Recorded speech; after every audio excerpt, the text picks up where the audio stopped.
Okay. Alright, let's get going.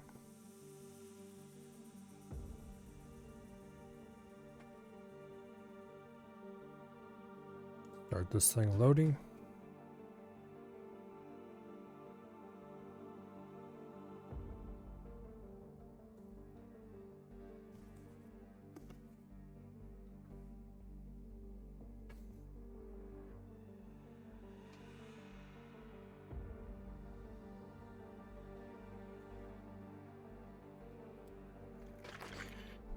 Damn it, I forgot to change the stream title.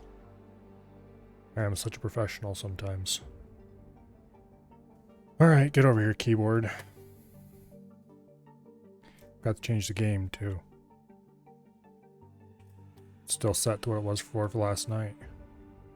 Let's see.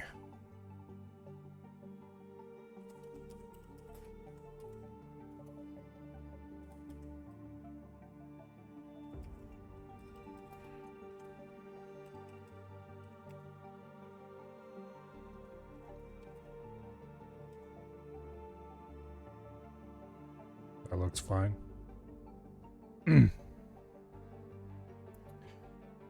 Okay. We'll just pretend that I set up with the right thing and started with the right title and everything like I normally do.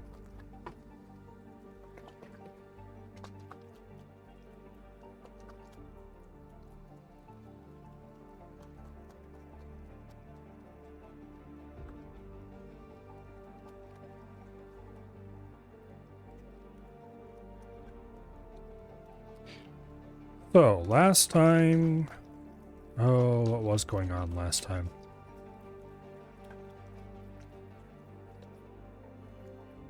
I don't remember.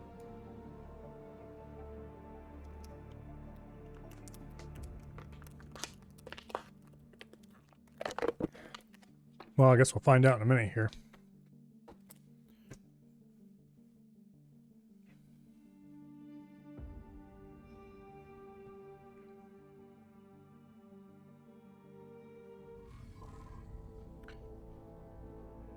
Alright, we appear to be aboard the Swan Song. Which... Why am I aboard the Swan Song? I don't remember. I'm sure I had a reason.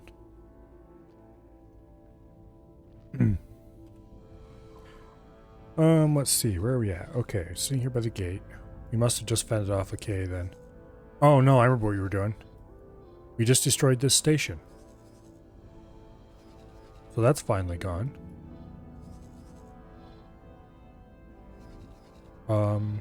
Yeah. We just got back from blowing the station up. And we had just ordered some more fighters to sell.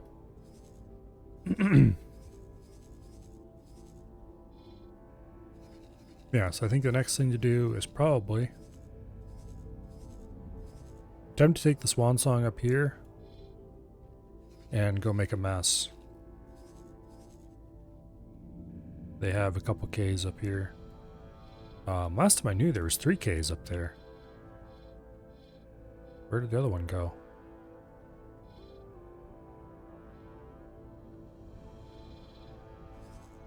Okay, I don't see it here. Although somebody took out a lot of the defenses here. Hello. Those should probably be replaced. Well, let's take the Swan Song up there and just go blow stuff up.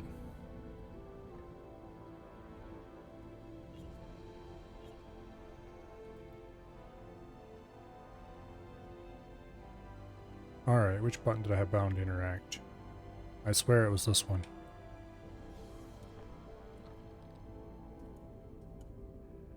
No? Oh, I wonder if it swapped. No, it didn't swap the sticks again. Okay, that's odd. Okay, well, whatever. We'll do it the easy way. Yeah, the axes are all set correctly. Okay, so it didn't swap the sticks on me this time. That's not the gate we want, I don't think. I think that's the gate we want.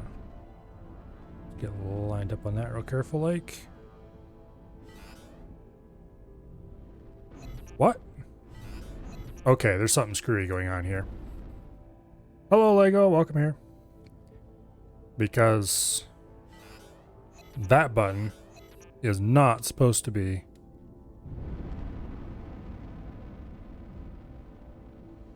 Okay. It's completely screwed up. Alright. What'd you do to my controls? Okay, they're right left order. Load profile. Yes, let's load that one.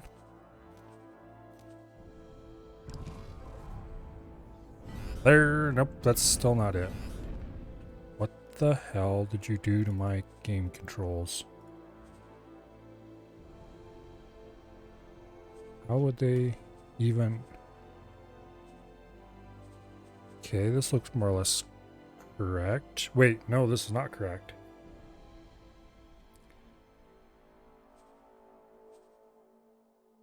Yeah, it is. Yeah, okay, that is correct. But why? Toggle flight assist should be this button. That wasn't bound to anything. That should be bound to flight assist. I know it, because I bound it to that earlier. Fire primary is that. What? That is not button 1.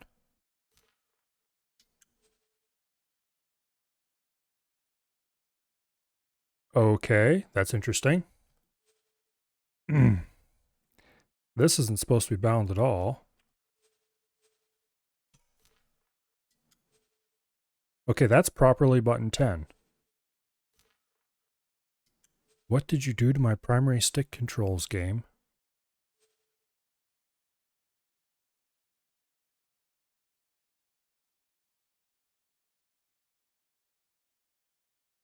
I wonder...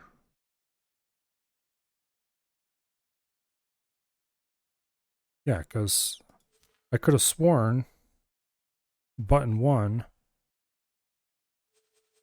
Okay, so it's completely... For some bizarre reason, it's completely forgotten. Or it's completely gotten the buttons mixed up on the right stick. That's weird. What would have caused that? I'm pretty sure there's no like second layer or anything like that. And besides, I know that... Let me alt tab out of here for a second. Make sure there's nothing running that shouldn't be running. Okay.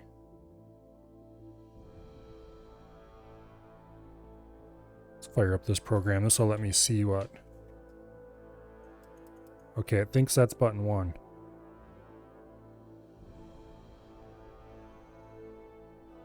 Yeah.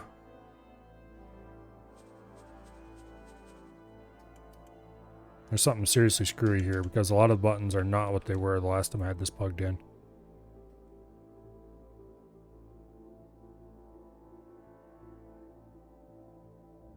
You just completely reshuffled all the buttons on that stick somehow. Whereas this one, things are still the way they were.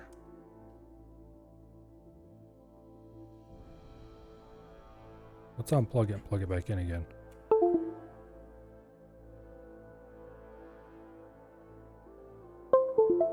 Okay. Alrighty. No, it's still doing the screwy thing. That's crazy.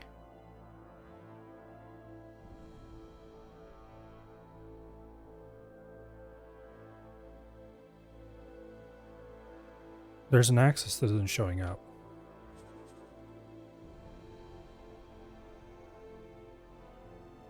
The left stick is showing an whole other axis. Whole other pair of axes, actually. Okay. Which axis is not showing up? There's axis 1, there's axis 2. There's 4 and 5. There's axis 3. What else even is there? Okay, for some bizarre reason, these joysticks aren't showing up the way they're supposed to, and I don't know why not. How many buttons are this showing? 128 buttons on the right, 128 on the left. Okay, so showing the same number of buttons. It's just not showing them bound to the right things. We appear to have some technical difficulties here. Let's unplug the left stick and plug it back in, see if that changes anything.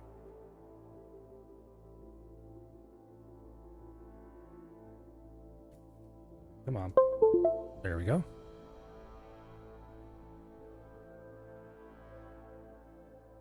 Okay, the left stick is still showing up properly. For some reason, the right stick is just showing up with having less axes than it should have.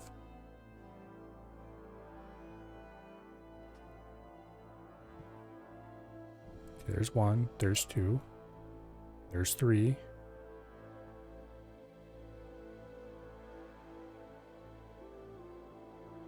Oh.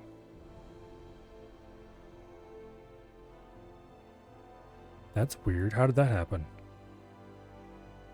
Somehow it thinks that the analog hat on this one is a D-pad. No, they don't have any drivers. Something got screwed up in the settings for this thing. Let me check something quick here. It thinks that the one set of the analog stick, the analog hat, is a D-pad, and that should not be the case at all.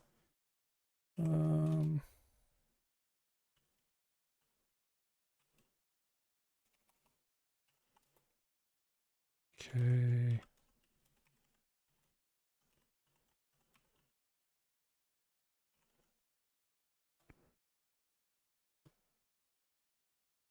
Okay.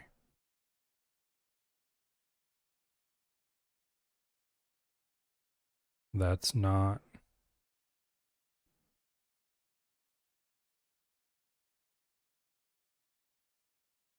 Okay.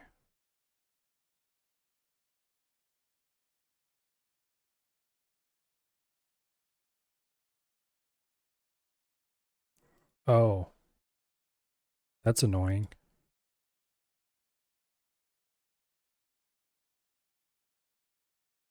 Okay, let's try killing that program and starting it again.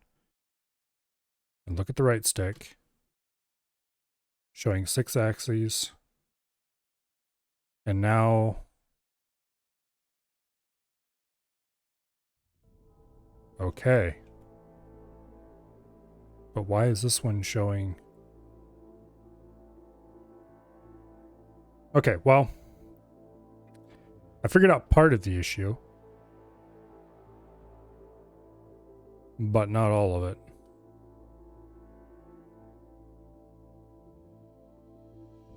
Let's see. Those are still running definitely the wrong buttons, though. Why?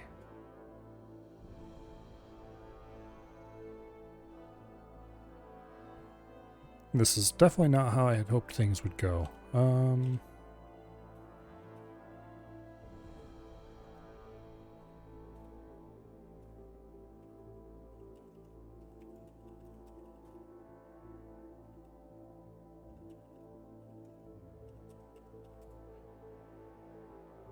Okay.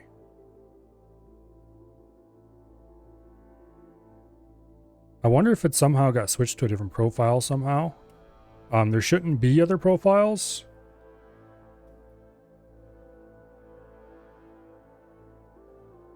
Because basically, I used this stick, and this stick only, with Crimson Skies last night. Because, well, reasons. And now it's acting like a lot of the buttons are rebound to weird stuff they shouldn't be bound to. And we're just randomly missing some axes. Let me try something here.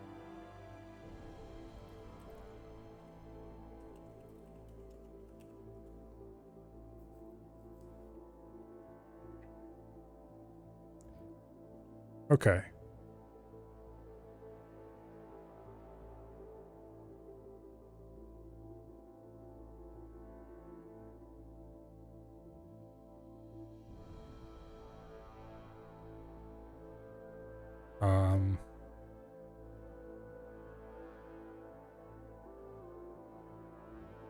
This is really annoying.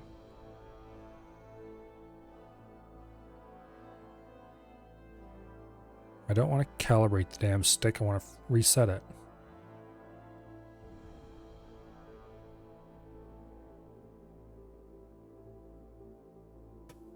I'm definitely not changing my game to fit the new buttons, because I guarantee, well, they're all screwed up. I don't want them set this way. Alright, where did I leave that copy? The configuration utility.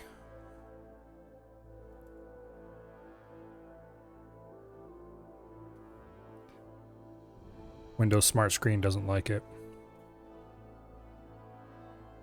Which, tough for it. Okay, the right stick is the problematic one.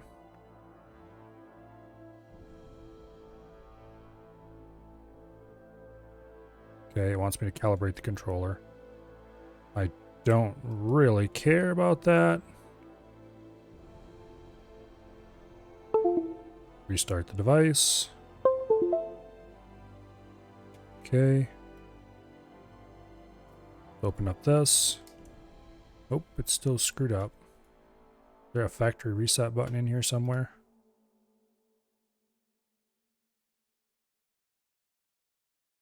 Default. Boom.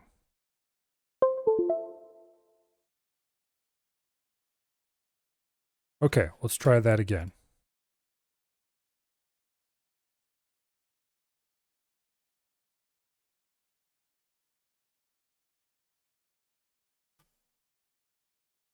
Okay. Ah, it's pressing some random button, who knows where. Let's see, which one is it? Button 10. Okay, that was it. Somehow it got a weird profile loaded and I had to factory reset the stick. Okay. Let's cross our fingers and hope that we're good now. Yes, okay. There we go. I'm not sure how or why, but somehow it got a weird, probably some kind of compatibility profile activated.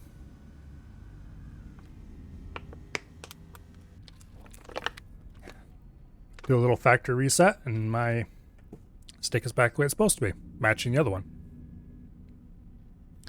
Buttons are all bound to the same thing as they were. We're good to go. I need to play around with this a little bit more.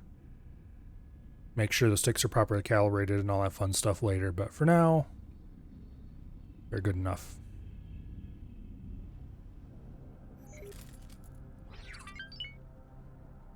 Generally, these things aren't supposed to really need calibration. They're supposed to have all that set up already.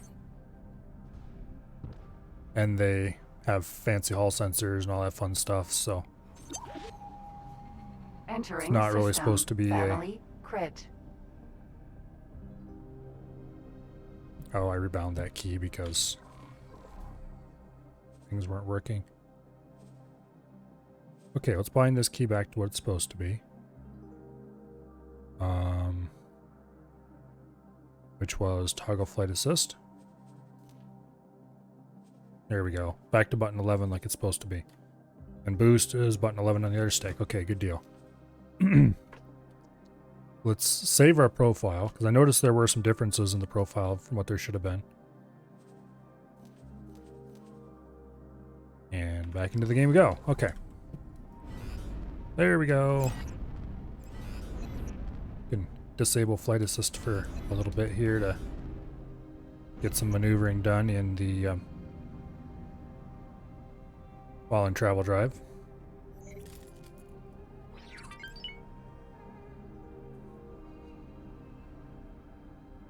Now let's see if we can go blow some Xenon up. Trim them back a little bit. I can't remember. Do they still have the station that they're very slowly working on? Yeah. Should probably go blow the crap out of that. That station's been partially completed for a long, long time. Entering system. Rise Defiance. Also, we probably wouldn't hurt anything. Go take care of the K that's out here somewhere. K. Well, for now, let's go deal with all these annoying little gnats around the gate. Oh, would you look at that? Where did you come from? K. Hello, Mr. K. Going to have to give you a little conversation about the benefits of not hanging out near your gates. I thought there was a third K in here somewhere.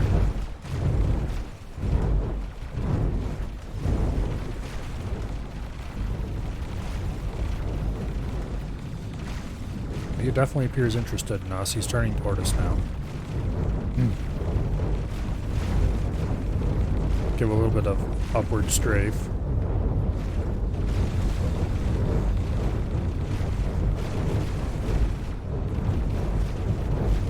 Doing a combat scene to test the HOTAS right now.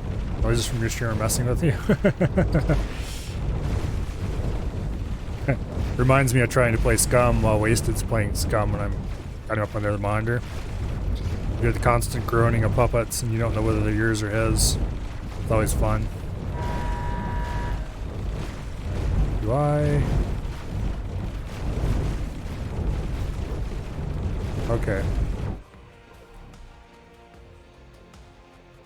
What's up with my firing controls? Oh, I rebound those two by accident. Okay, well that's fixed. You better save our profile again so I don't accidentally load broken profile later. In my fumbling trying to figure out what was wrong, I rebound those apparently. There we go. We can fire our guns. A little bit of reverse thrust. See if we can shoot his guns off his side. Okay, I'm sort of heading up. We're overheated. Okay, we'll get a bit of sideways thrust going here. He wants to get away very badly, but it's not going to happen. Yeah. Okay, forward thrust now.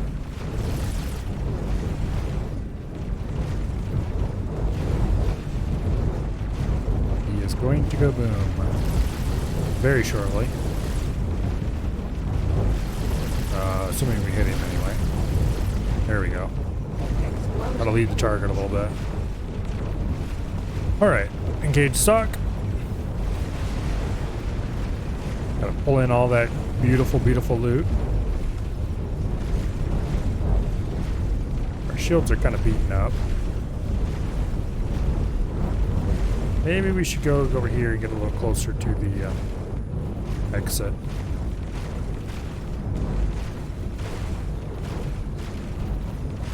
I don't think they're actively taking our shields down, but they're certainly stopping them from regenerating properly.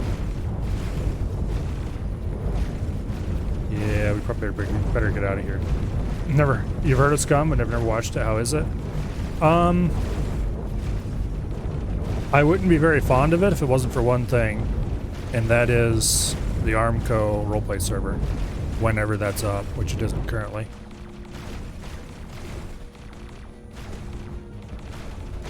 It's pretty decent. I definitely don't play the way most people would, that's for sure. Okay, we're getting some shields back now. We'll slow down a little bit and let some of this loot catch up. It's It's a pretty cool game.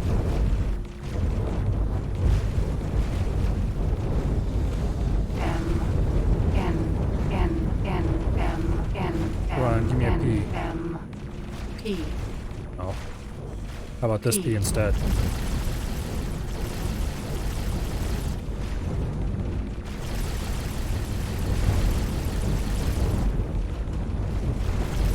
Anyway, it's got really good gun mechanics. PvE mechanics are pretty decent.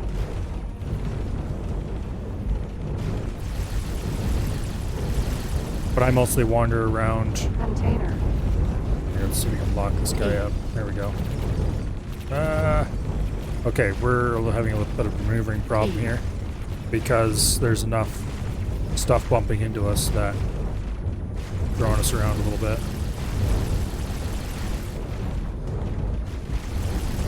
Okay. Anyway, I play a character who wanders around the map with a wheelbarrow, collecting loot and distributing it to anybody who stops to talk to him along the road, which is something you definitely could not do on the most servers because, well, most people are in it for the PvP.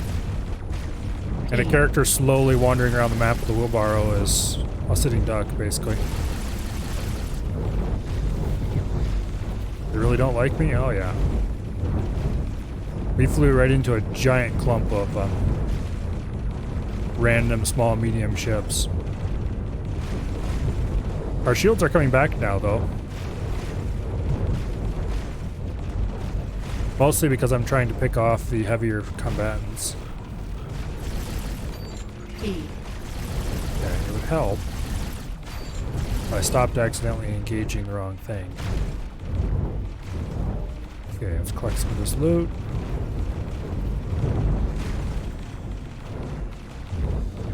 Yeah, but you didn't know you could dogfight with a large ship, did you? Okay, you can't really dogfight with a large ship, but you can kind of point your nose in the right general direction. That poor guy isn't gonna know what hit him.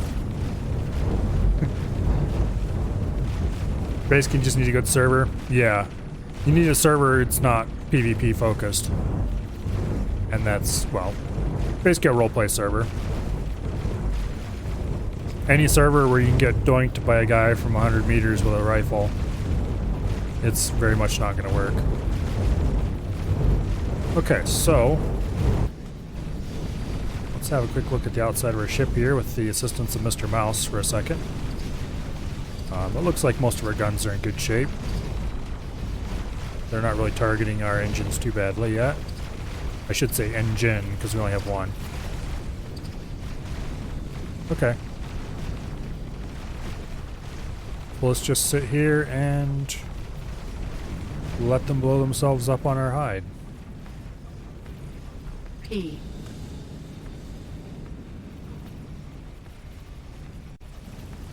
Go away, please.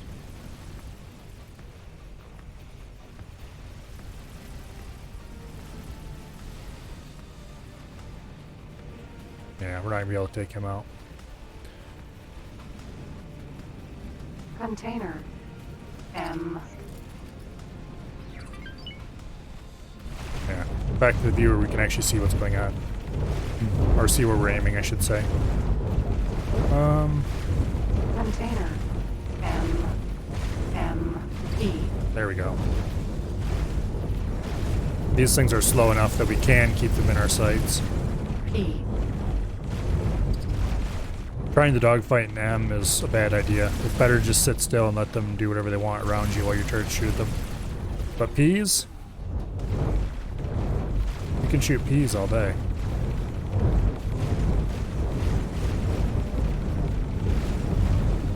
Oops. There we go. I knew it was one of those buttons to do that. It was just broken. Okay. I accidentally got off the controls somehow. Let's see. There's another P. Our shields are holding up pretty good now, so we don't need to worry about actually dying. We just need to clear this stuff out of here. The reason I came through here like this... Container. keep hitting the wrong button too. It's down to select enemy, up to select the thing in front of me. Speaking of thing in front of me, that M just made a terrible decision. NMMP. Okay. Which button to switch subsystem you're targeting? Currently I don't have one bound. I should change it though. It's currently side to side on my center hat on the right stick is bound to Container M. Container. next and previous target, but that cycles through all the targets, which generally isn't what I want. So I'm thinking about binding those two subsystems. Generally, like when I'm using mouse and keyboard, or, you know, before I started using sticks, generally what I would do is just... Okay, I swear I did not hit that button. Oh, I know what it did. Yeah, okay, I did too hit that button. Anyway, generally what I do when I, or generally what I would do when I was using mouse and keyboard is just put the nose right over top of the thing and then press T, which is the target target whatever's in front of you button on for mouse and keyboard. And that was way more reliable than cycling through them, or faster I should say, than cycling through them.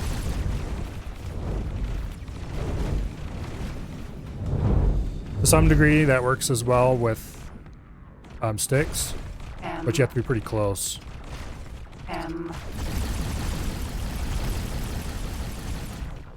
Okay. Come on, just fly straight ahead a little bit more.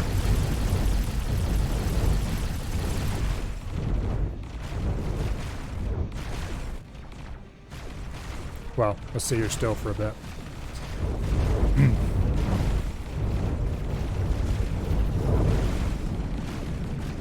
Okay, we seem to be killing them off pretty reasonably. Let's take a look at the map.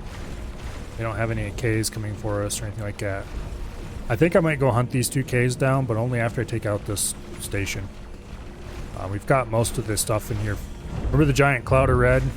Yeah, it's just a few fighters now. Most of them have killed themselves in our turrets. The next target is this.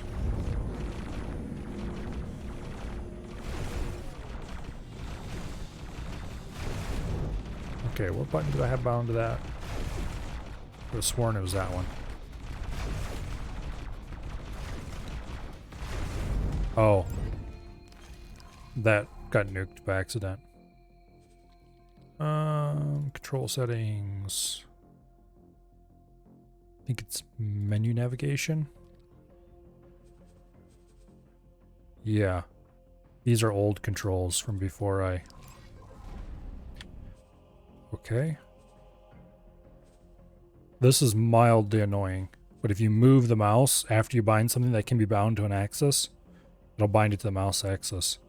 If you're trying to delete a control, which you do by pressing delete after you started binding,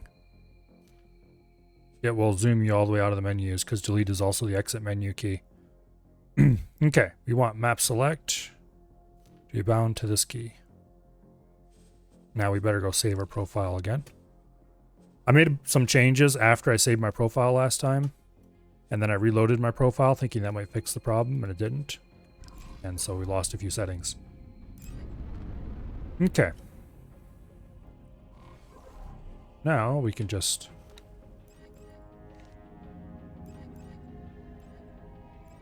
Game.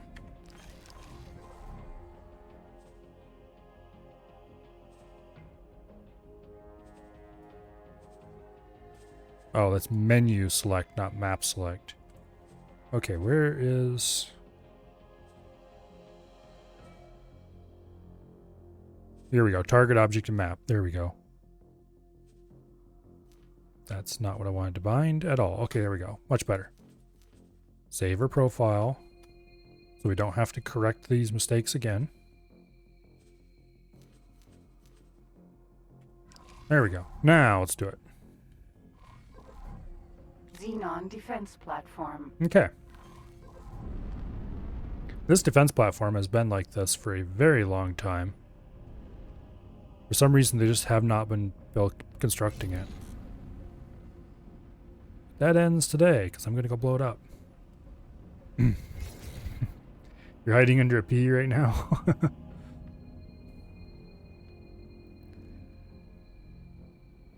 You can, very carefully, take out a K with a fighter, if you equipped everything just right. The Ks are the big ones. But it's very tricky.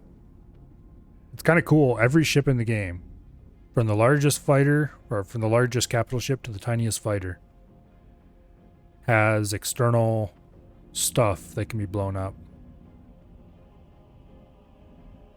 Most of the time you'll never blow it up on a fighter because they are too small to effectively target the individual shields and that kind of stuff. But on a large ship,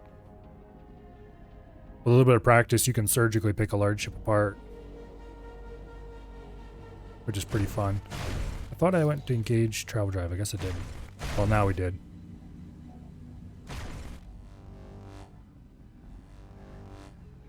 Let that charge up. Takes a while for travel drive to charge. Hopefully nobody shoots us, because if they do, we're going to drop out of travel drive. Speak of the devil. Okay. Let's stop so that our guns have better targeting solutions.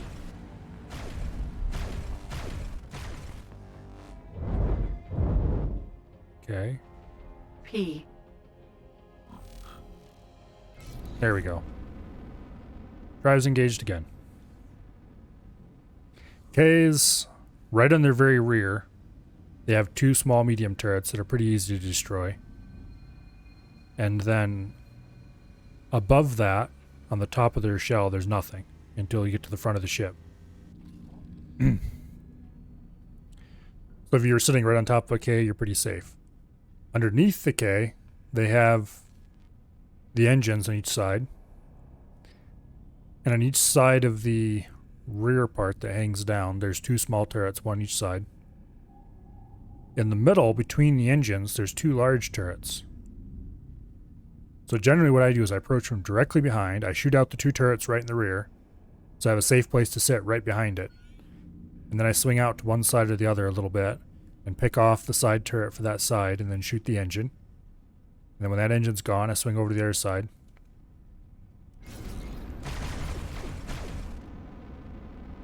I swing over to the other side and clean out the small turret on that side.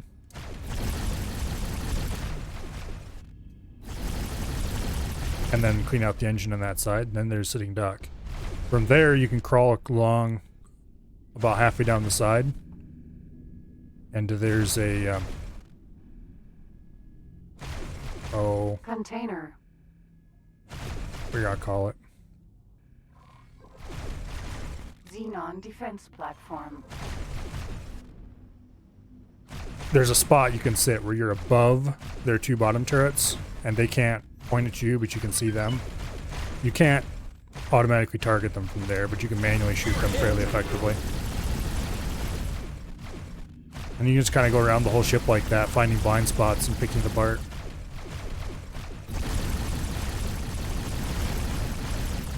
Once you figure out where all the blind spots are, Ks are hideously vulnerable to smaller ships.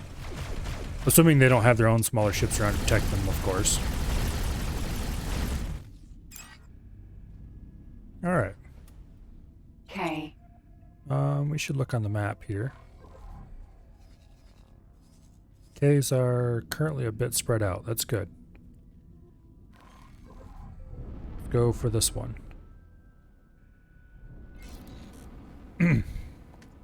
I haven't really had a good opportunity to try to pick apart an I, which is the even bigger Xenon ship.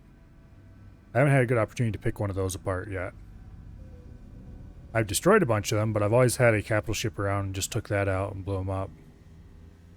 One of these days I should take a fighter and just pick apart an I for the fun of it. I think they have less blind spots than a K, but I'm not actually entirely sure. Okay, so coming up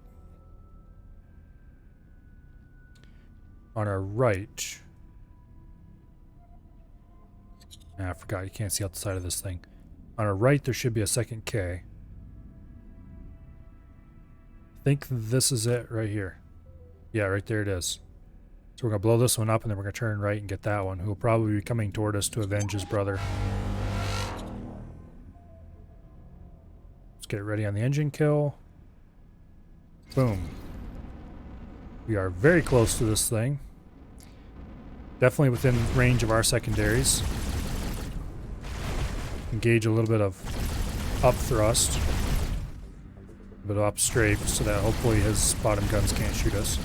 His side guns will definitely be able to shoot us though, which is fine because we have enough oomph. And I just shot underneath him with that whole salvo. Okay, we just took out the one side turret. See if we can get the other one here. Need to let the guns cool. In between the engines and no turret can hit you. He must have destroyed the bottom turrets then. That's pretty much right where they are. It's like nestling right between the engines are where the bottom turrets are. Okay, he's gonna blow up in a second here. Boom. Oh, where's the other one? There he is. Hey you. K. I don't like the look of you very much. He's quite a ways off. Let's go ahead and stop here and collect the loot. Oh shit! No, there he is. That was a different K completely. K. Where are these all coming from? There were only two when I looked a little bit ago. That one must be fresh off the line. Okay. Well, I don't mind if he shoots us a little, because we got really strong shields in this thing. And our guns are really strong. But that said, full reverse thrust. We don't need to be this close to him. Shields are down. Our guns are overheating.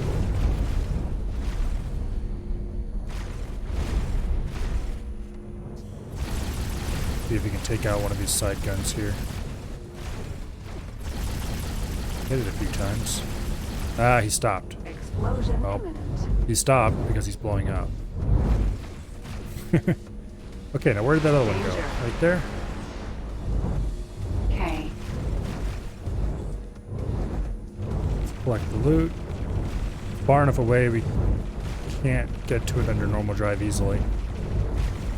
And we're currently being shot by a bunch of gnats, so we can't gauge the travel drive.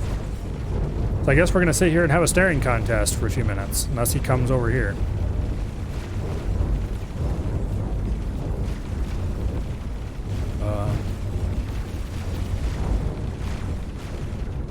It looks like our shields are at least not going down, so we'll be fine to just sit here and let him shoot us.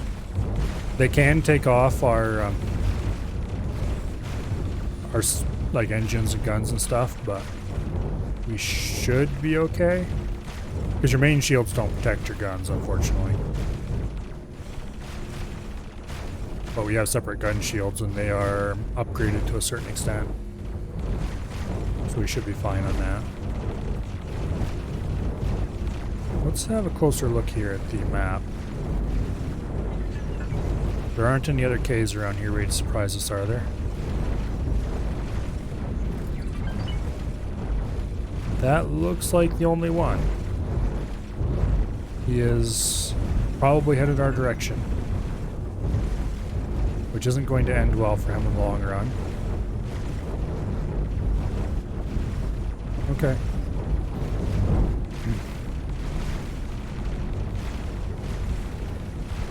The real problem with taking a small ship against a K is that you probably can't pierce his main shields.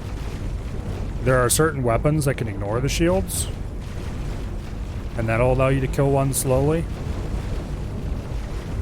But without that, you pretty much have to get like heavy dumbfire rockets or torpedoes or something to take his shields down with, because normal small craft guns are not going to be capable. Some medium ships can slowly take out the shields, depending what kind of weapons they have. Others, not so much. Depends on how many guns and how powerful they are. Okay. It looks like he's coming toward us. Let's engage full upward thrust. It'll help us stay on top of him a little bit. These Ks don't really have much in the way of guns that can shoot up. And then for full forward thrust. Come forward at a bit of an angle. And then we can shoot the crap out of him from above.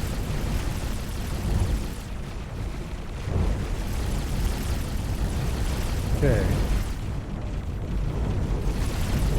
We'll just stop here. A little bit of reverse thrust. Not much, just a little.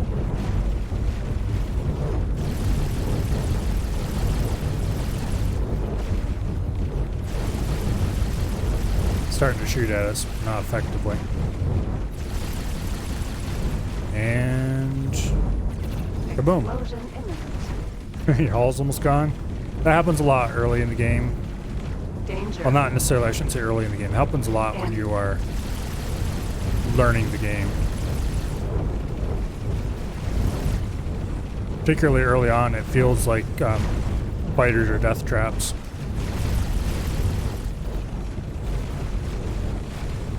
At least that's how it was for me.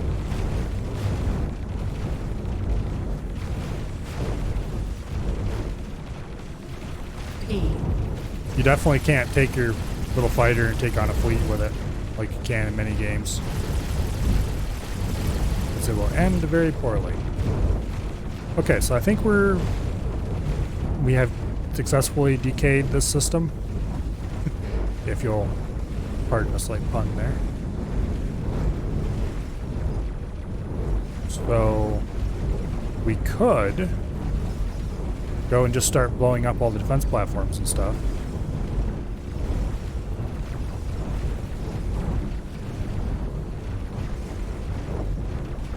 In any case, let's sit here and let's look at our stats here for a bit. We're currently at 91% shields. It looks like our shields are going up very slowly. Okay, so we're probably good to just sit here and let the AI handle things while I do some economy stuff.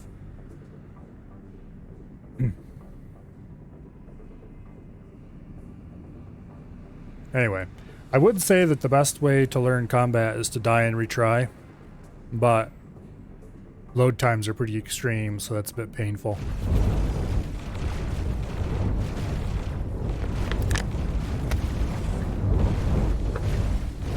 So more realistically, the best way to learn combat is probably to avoid it as much as possible, except in cases where you are extremely confident in your ability, until you have the ability to just buy a new fighter when your old one blows up, and you have the ability to teleport to a new one when you're left hanging in space.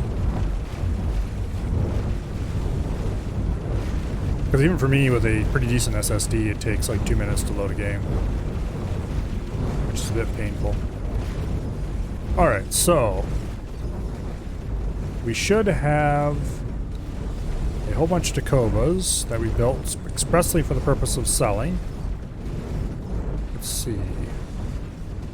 2.86, that's probably about the best price we're going to get anywhere. Usually I shop these around, but this is about the most you can hope for. We'll just shop them around a little bit. 2.845, yeah, 2.86 is the best we're going to find. Okay. Ching. We now have enough money that we can buy. You have single-handedly deterred decay. Congratulations! The first time I tried that, it didn't end very well.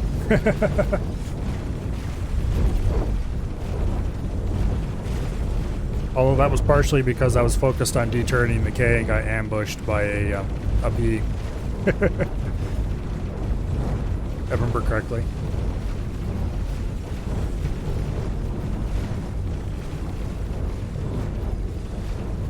very useful skill to have, that's for sure.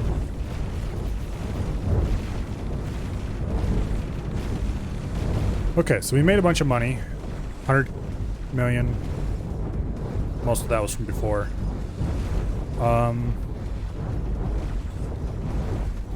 Let's see how many resources we have.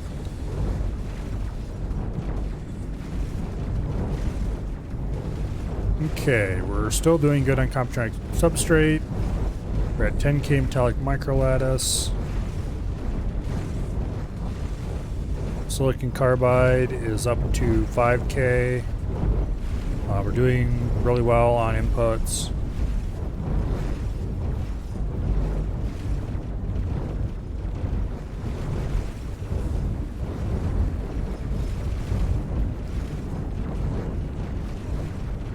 Okay, can I remove these things? There doesn't seem to be a way to remove these resources, which is annoying. Okay, so let's go ahead and buy another round of fighters to sell. Also, my shields appear to be getting low.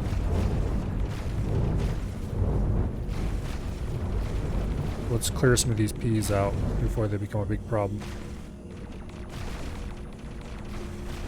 P. You there. Go away, please. I have a feeling you're shooting me a little too vigorously for my liking.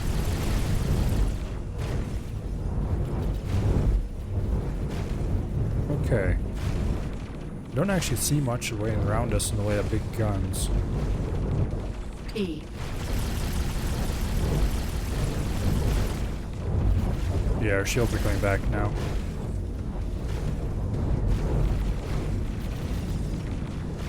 P. Okay. Boom.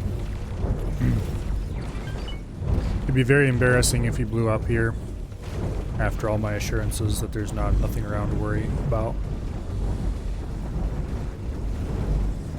Yeah. We'll keep picking off bees until they're all gone. Let's see, there's one over there. Somewhere. P. There he is. Hey, you, go away. We don't like your kind around here.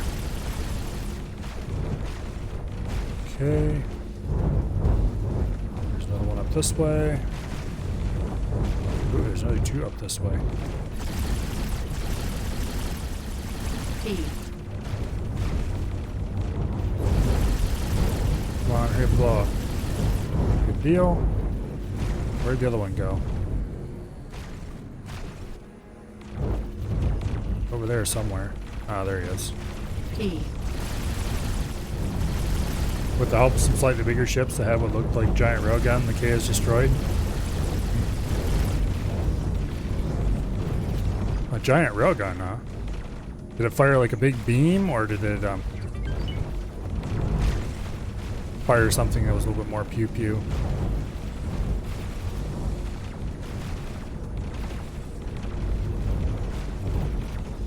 Okay, where is this guy? There he is. P. Hey, you, go away. There can't be many more P's left around us. There's one. Oops. Yeah, there he is. I was so busy looking at him on the radar that I missed him visually.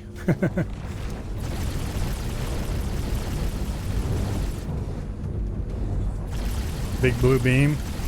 It was probably an Asgard then.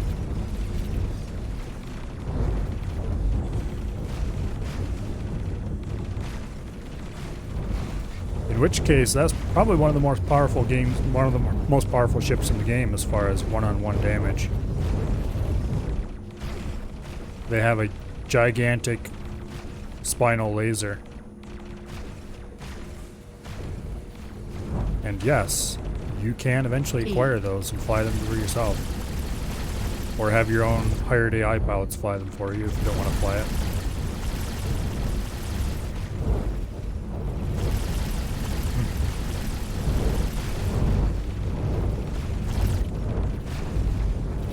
What I'm flying right now is a large size ship, a destroyer they're called.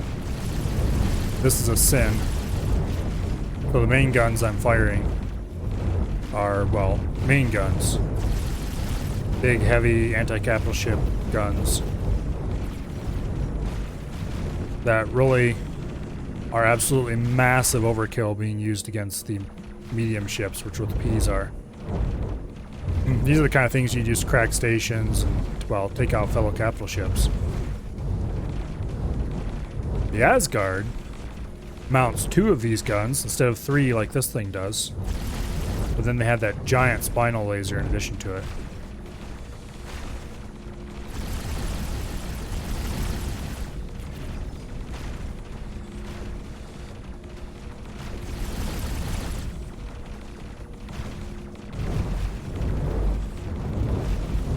Let's see here for a second.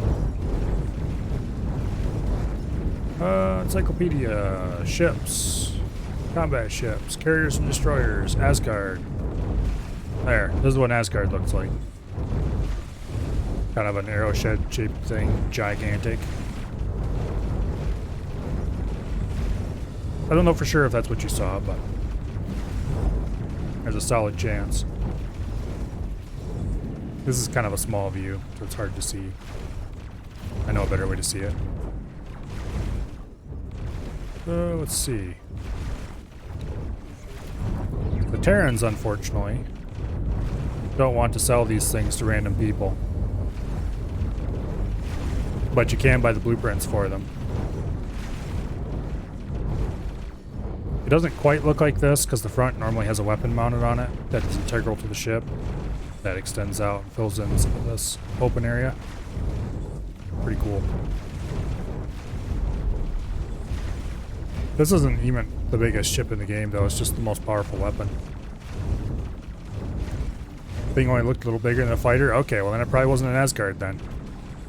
Unless they had beam weapons of some kind on, though. Yeah, the Asgard's a proper capital ship. My favorite ship is this thing. This one we can actually outfit with turrets for the view. This is a carrier. It can carry up to 100 small ships internally, plus another 20 externally. And the best part, when you go to launch your ships, they launch from an internal launch bay and fly down the length of the ship like that. So cool. And you can fly back in through this hole in the back to dock, or you can fly down the nose. Either way. It has 93, I think it is. Yeah, 93 medium turrets in groups of like 4 and 5 all over the outside. Just got game over by a friendly fighter that ran you. Well, that sounds depressingly likely. Now this thing is not designed to hold its own against fellow capital ships, but no matter how large of a crowd of small and medium ships are coming up against it, they will get swatted by the bazillions of little turrets all over its hull.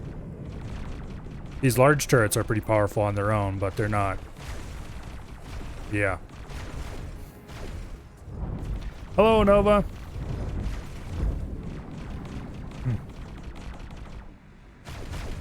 Anyway, X4 is full of awesome ships. It looks like most of our admiring crowd of flies has proceeded to swat themselves. We just have a couple left. So, what do next? We've killed all the Ks here. The flies are basically done being swatted. It's tempting to go destroy the other station, but honestly, destroying station's boring. I want more firepower for that. I think the thing to do next is actually to go and have a visit to go visit the Terran representative and buy a mining ship blueprint.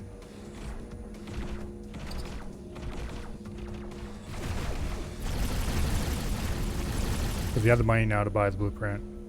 And also I need to figure out how much it's going to cost to buy a proper combat ship hull blueprint. Next fleet is the Holy Order of the Pyramid fleet. One system down, 5 to go. Are you running around and destroying poor random Advanced defenseless satellite. systems? Okay. Let's see if we can get out of here before somebody Jump gate. Family. Crit. decides they want to stop us or slow us down.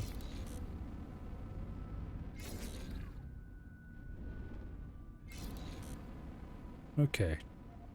Travel drive charging.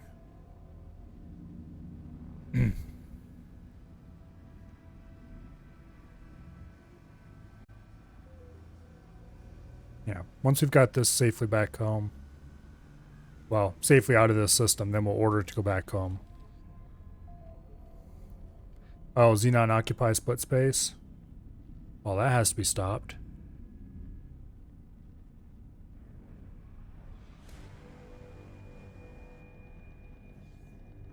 Thankfully, I managed to prevent that from happening in this game.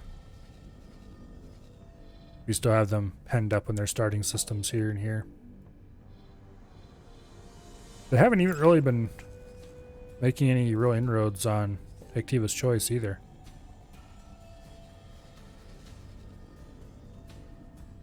I should go down there and drop some satellites in this area so I can see what's going on with as far as Xenon attacks.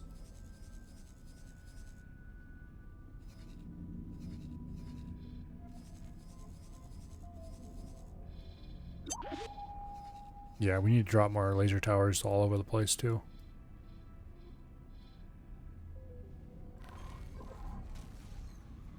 Okay, so the whole top map is Xenon. Yikes. I kind of want to, for the next run, I still haven't decided what the end conditions for this run are. But once I reach whatever they end up being, Entering system. Family. Crit. there, we want that button. I kind of want to see if I can find some mods to turn the Xenon difficulty up a little bit. Or like, you know, a lot. Okay, so we'll order the Swan Song to just fly and wait down here for us. And then we will teleport to here and have a talk with the Terran representative. Entering system. Sol. What did I blind run to? Oh, yeah, that button. Okay. Talk to the representative. Is too busy making money. Hello there. But It's making an honor money to is the see most you boring part of the game.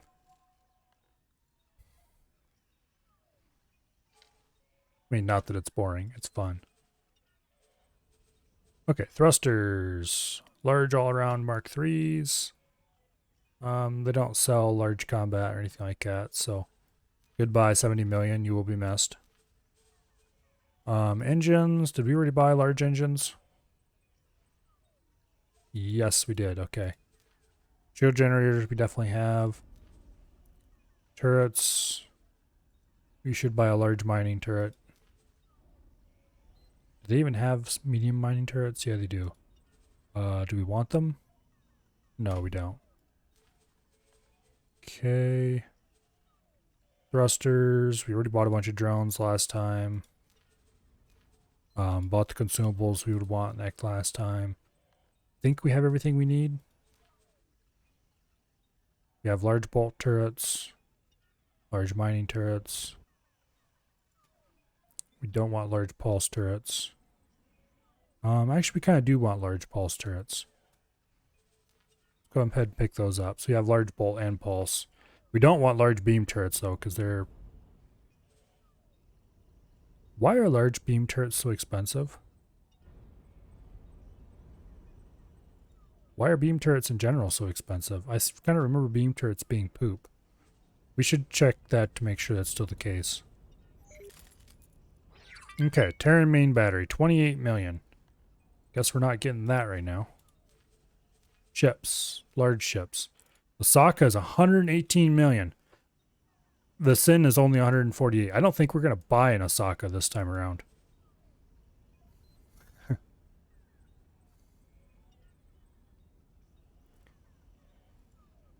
I think we're just going to get sins. Because I don't really see a reason to get in Osaka. Maybe? In any case, that's not actually what we're here for. We're after the Hokkaido mineral. We need the Hokkaido mineral, the Hokkaido gas, and the Okinawa eventually. And eventually the Sin. Hokkaido mineral first. And for XL ships, the Asgard is only 260 million. Okay. We don't want the Tokyo or the Honshu or the Kyushu. I don't think. Well, you kind of do want the Kyushu, I guess. So really, we just need the XL dock so we can make the Asgard. Oh yeah, but then the Asgard, 87 million for the main battery. Well, we're not getting Asgard for a while. Good luck out there. So we can make our own mining ships. Yeah, 8 versus 3, 2 main versus 3 main. Yeah, the Osaka has more medium turrets. It has less large turrets. Well, 3 of them instead of 8. And it only has 2 main guns. So I just really don't think I care about them. They would be better against fighters, but I can equip the Terran large turrets are actually somewhat... Actually, okay, let's check something here quick. I was just wondering why the Terran large turrets were so insanely expensive for beams. Let's look at the Terran beam turret. Okay, we'll look just versus the bolt turret. Range is shorter, rotation speed is the same. Projectile speed doesn't matter because it's instant. Weapon output is 105 megawatt. So it's like a quarter of the weapon output.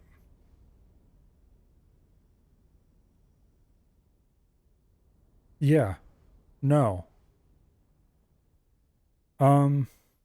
Maybe these would be a little better at swatting fighters, but with this rotation speed, I just don't really see it.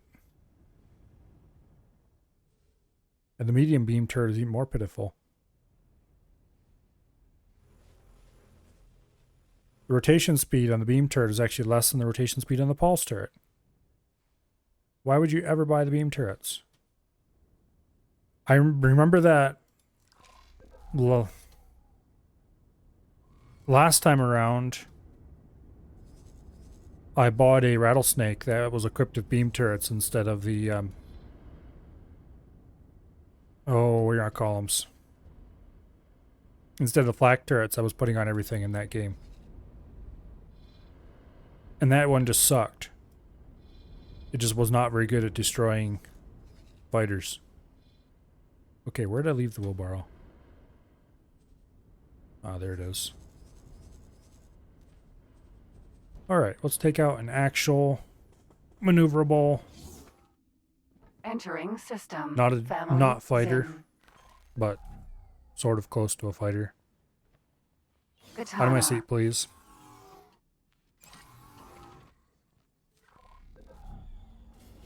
Where are we docked? Okay, whatever. Please hold. We will be scanning your cargo hold. All right. Split not do this.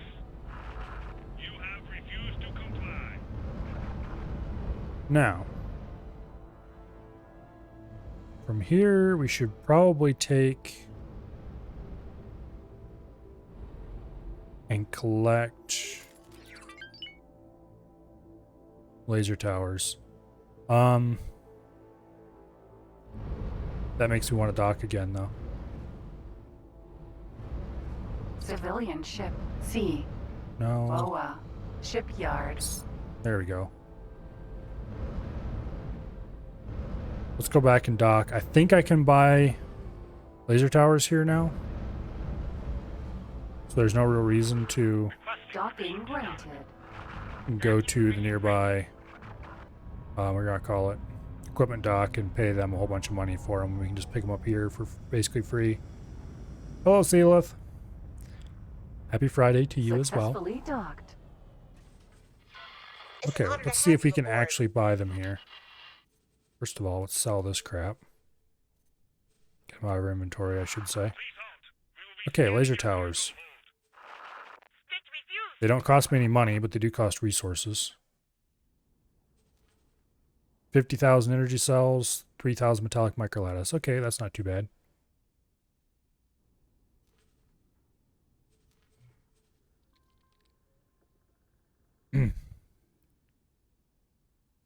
Anyway. Speaking of Friday, tomorrow, being the weekend, will mean a nice all-day stream. Well, with day starting from whenever I happen to drag myself in here. Where do I want to deploy first? That was the one I wanted. There we go. Let's see. Let's do another run here at this gate, because this is probably the most important gate to keep defended. But anyway, probably, I don't know if I'm going to play X4 this weekend or not. I know I'm still on a bit of an X4 kick because of the sticks having just arrived. But also, I kind of want to play more Satisfactory. So I'm kind of torn. We'll see what happens tomorrow. One way or the other, it'll be either Satisfactory or X4. But more importantly, I think... damn asteroid. Get out of my way. I think there's a really solid chance that I'm going to be taking a business trip. Not this week, but maybe next week. And there's a chance that will either happen over the weekend, which would suck a little bit, or it might happen in the beginning of the week. Not sure when exactly. We'll have to see. So, oh no! My every single day stream schedule might be messed up slightly.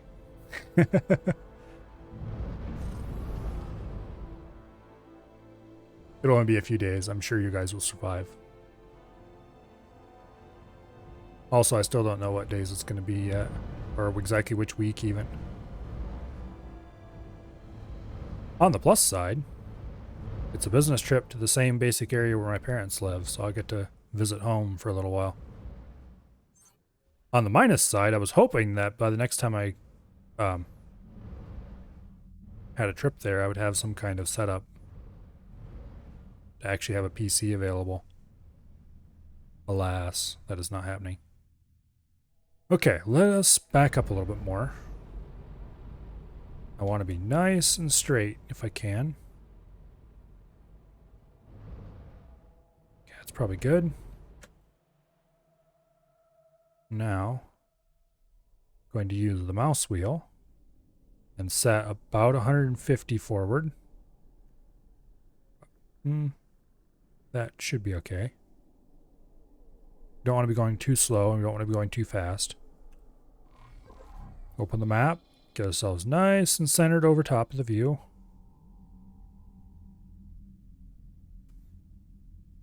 Select the wheelbarrow. Open inventory. Select laser tower and get ready to spam deploy like crazy. I really wish this could be bound to a hotkey. That is probably my biggest complaint about this game's controls. Looks like we're going pretty straight with the line of previous ones. Once we get to about in here somewhere, we'll start spamming. And that should lay down a nice fresh line of laser towers, which hopefully won't get blown up immediately by a K. Okay. And go. And now we need to click 100 times. Thankfully, we can click a little bit faster than they can actually deploy. So we don't have to worry about trying to time our clicks to deploy at a reasonable rate. Just spam click as fast as you can.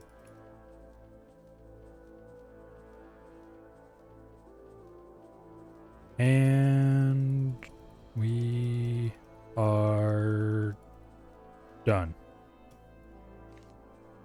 Except, of course, we still have to wait for it to finish deploying the laser towers. Surprisingly parallel to the previous deployment. Good. It's a little bit below the previous line, a little bit off to the side, maybe. That's fine. Probably could have done a better job if we really tried hard. But at the end of the day, it doesn't really matter. What matters is that we got them vaguely along the same line. And that only matters for visual reasons. Which is, like, of absolutely zero actual importance. Okay, I did notice there was some loot back up here. Let's go get that. And we should probably do another couple laser tower runs and other systems. Not that one, this one. I'm still hitting the wrong keys sometimes. But then I immediately remember which one it actually is. So that's progress, I guess. This is what? The 4th time using these sticks on stream, I think. Something like that. With a little bit of Crimson Skies in between. Okay, where do we want to deploy another chain next? This is nice and thick for now. This up here was looking pretty ratty. Okay, that's more than just pretty ratty. That's extremely ratty. And how are these doing? These are still pretty solid. Okay. Plus they have a whole station there to defend that. Adjusting to those ass? Yeah, pretty well.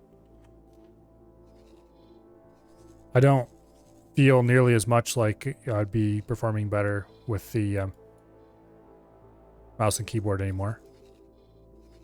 Some things are still a little easier if I had the mouse and keyboard, but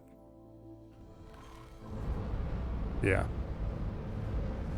Yeah, I've adjusted pretty well at this point. Okay, so the gate we need is right over there. We'll aim a little off axis and then come in at it from an angle. I locked out the twist axes on both sticks. And that, I think, improved it quite a bit. Oh. We've got a dirty scum alert. Where is he? Oh, he's down south. Okay. Has the Swan Song got here? Yes, it has. Let's go ahead and teleport aboard the Swan Song and go tell him to leave, please.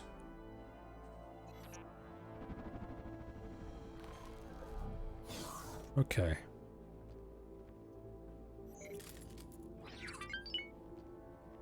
Ah! There we go. And back this way, I think it is. Let's see.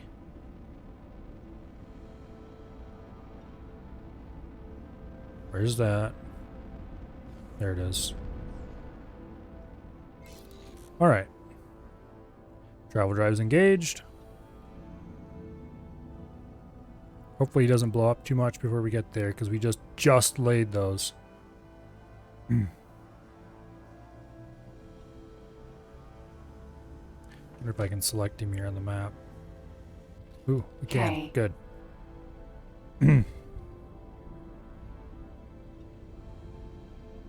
Yeah, let's go blow the crap out of this guy. He is being annoying, and that is illegal.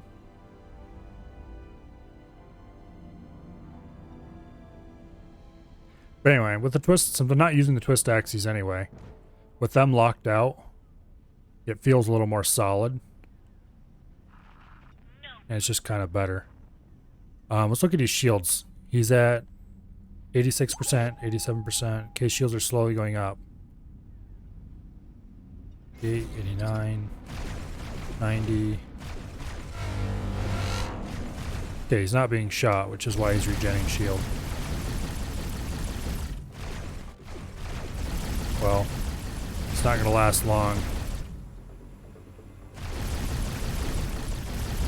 This is probably about all the closer we should get. I'm not really concerned about his guns at this point. Look at how fast his shields are regenerating.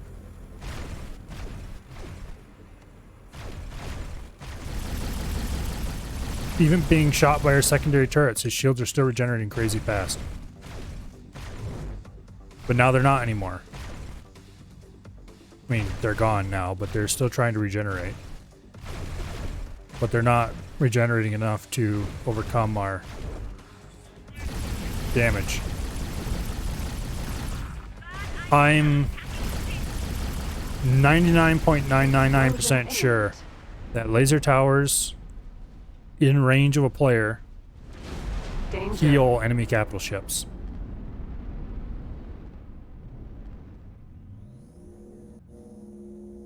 And isn't that quite the bug?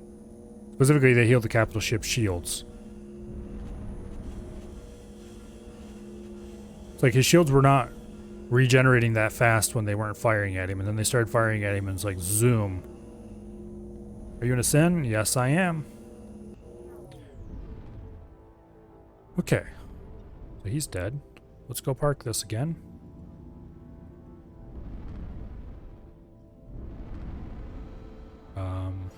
Thank you. Right over here in this asteroid field looks a good place.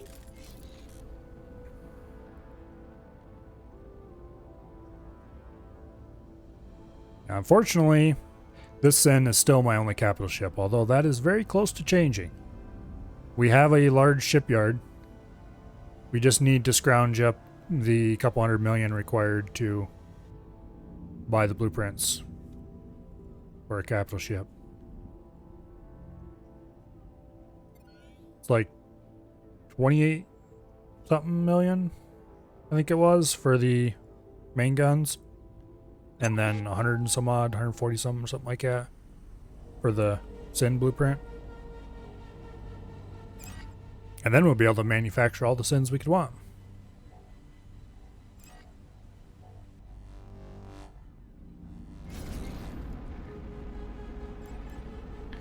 Got your first Asgard a few days ago. They're awesome. Make sure you go install maximum upgrades on it. Okay, yeah, let's go back to the wheelbarrow. Where'd I leave the wheelbarrow? We were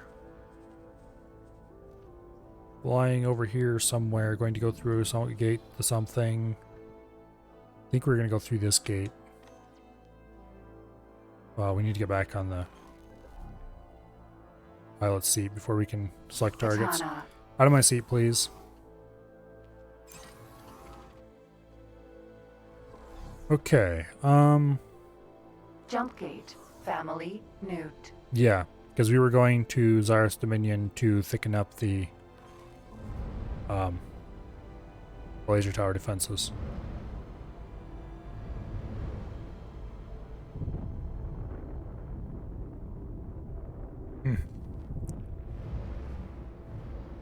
Yeah, an Asgard with a max upgraded main cannon, or even just an Asgard without an upgrade at all, is pretty crazy.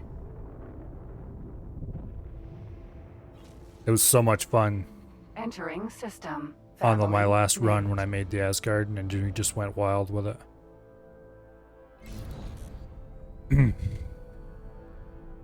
It's not invincible, but it can sure make you feel like it.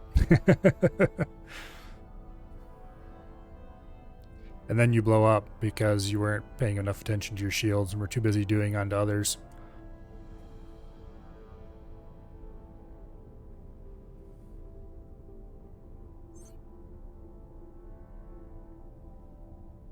Well, most of that was because the Vigor Syndicate just has insane amounts Entering of system. Xeoth's Dominion. insane amounts of fighters for some bizarre reason.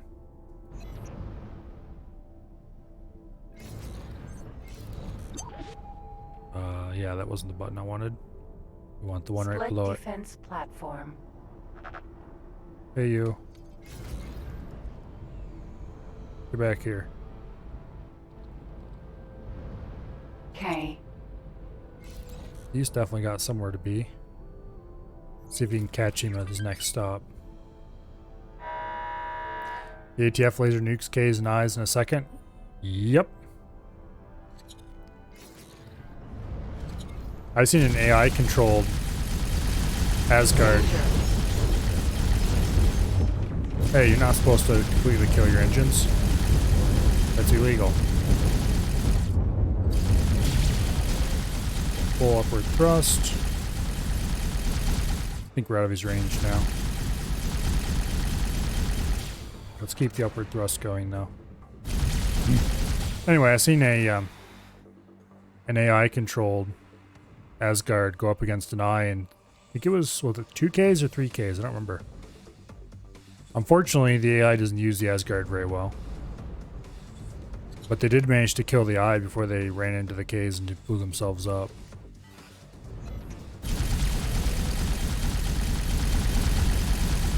Still pretty impressive though. But they just charged right in and fired the laser at their first opportunity at the biggest target until it blew up, and then kept charging, which was not smart.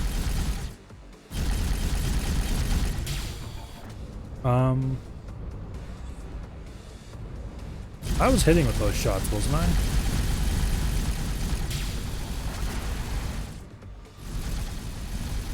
What's up with this guy's shields? He must have some pretty significant ones. Well, let's take out his rear turrets here, because why not? Maybe I can get lined up on him.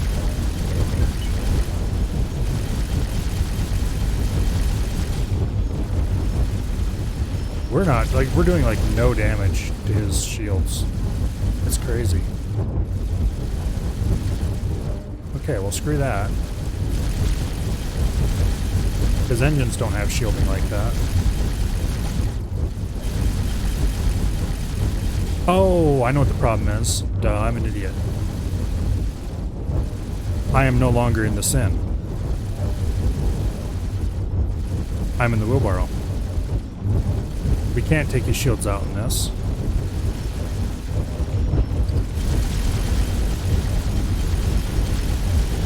Like, this thing doesn't even maneuver like the Sin. Why did I think I was still in the Sin?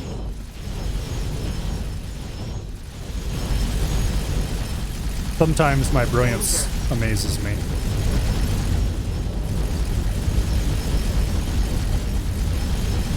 The guns don't even fire the same pattern.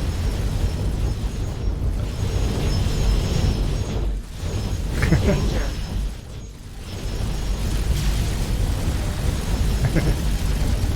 I see you found the emotes. Danger.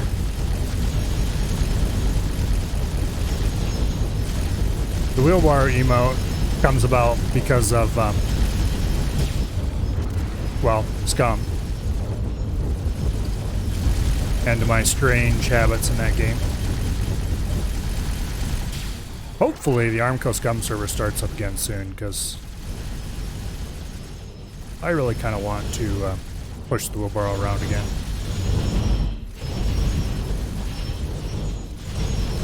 The other emotes are my logo. Let's get above that a little bit. I don't want to be shot by you. Oh, baby. Okay, here we go.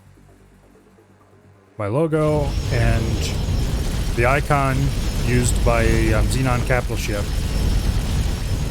I think it's actually the variant used by a fleet leader. That's where you were hiding? Yeah, as long as you're up here about high enough, the middle guns can't shoot you. But if you go down a little bit, they will more than happily eat your breakfast. Whoa. Watch it. Like that. Those things do a lot of damage, and its smart's considerable. Okay, here. Fine. We'll come in from the other side like we should have done in the first place.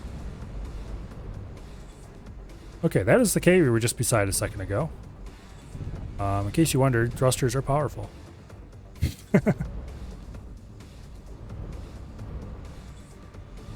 Okay, well, we don't want to be in this side of you.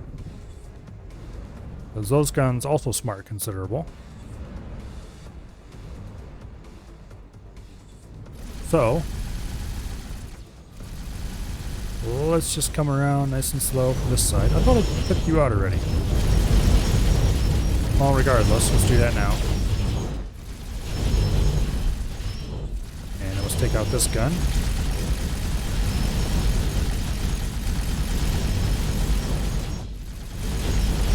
We're not going to be able to kill this thing on our own. This thing doesn't, well, okay, I shouldn't say it doesn't have the firepower, because in theory it does if I was to have the patience and the focus. You just sit here and fire the guns constantly the exact second they come off cooldown. Actually, it might be a little more forgiving now that I've upgraded the guns some. But realistically, it's effectively impossible to destroy this thing with this little ship. Also, he's going to shoot me. Yeah, I think I'm under his... Yeah, I think I'm under his aiming. Yeah, he can't hit us now. He's trying to, but he can't. This part is definitely easier with mouse and keyboard, largely because you can fire on a pinpoint spot with the mouse very easily. Okay, who's shooting me? Oh, we're shooting somebody. There should be... Ah, there they are. Some small turrets down there we can take out. These pop like tissue paper once you've taken out their shield, so they're not really a threat. Okay, and now for the other two side turrets. Whoa, baby. Hello. I'm sorry, I thought you were back farther.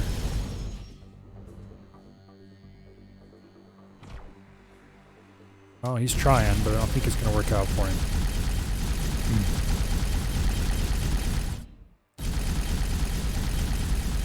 And kaboom.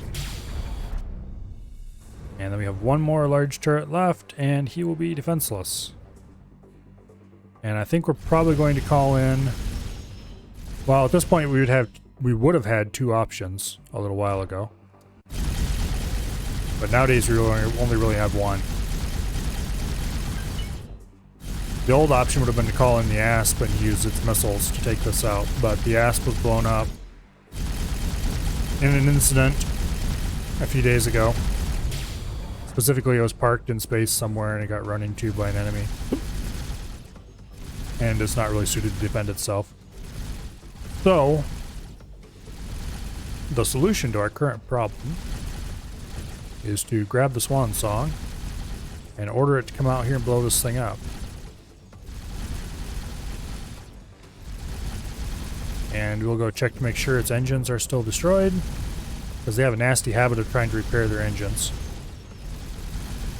Every ship in the game, if you destroy their engines, they will repair them slowly over time.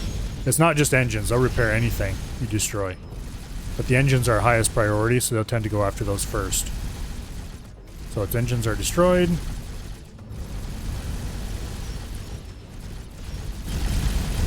Let's go ahead and see if we can pick off some of these shield generators.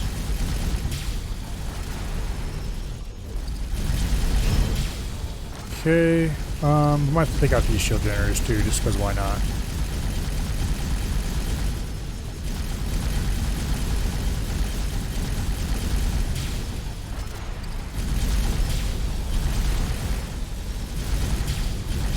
Okay, to target the subcomponents, I'm using the target object command. That's the most versatile targeting, it just targets whatever's in front of you.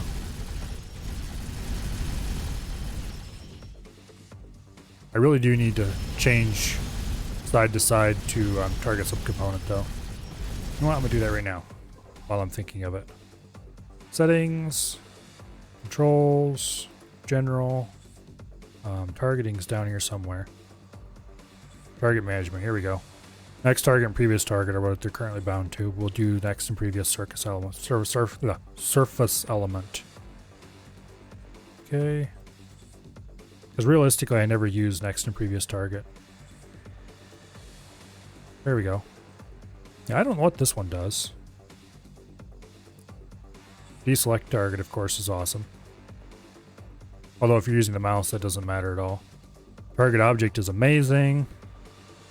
Target closest hostile is okay. As far as space shooters go, this has a very limited selection of targeting commands, which is probably a good thing. Yeah, they're probably for missiles, but I don't really use missiles. I've used the dumbfire rockets a little bit before. Okay, anyway. Now, we were rudely interrupted while we were in the middle of doing something else, so over there is where we need to go.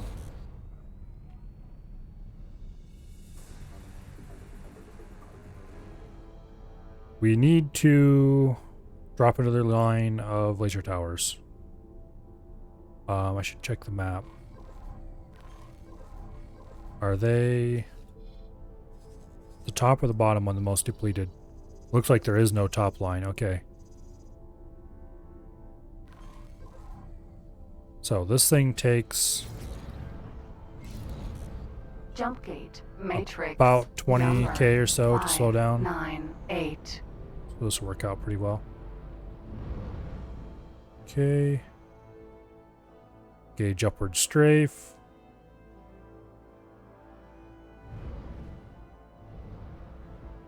Wow. Guess we'll just fly up there. We'll get nice and lined up and then we'll reverse to get a little distance. And we'll use the mouse to set speed at about 130 to 140 forward.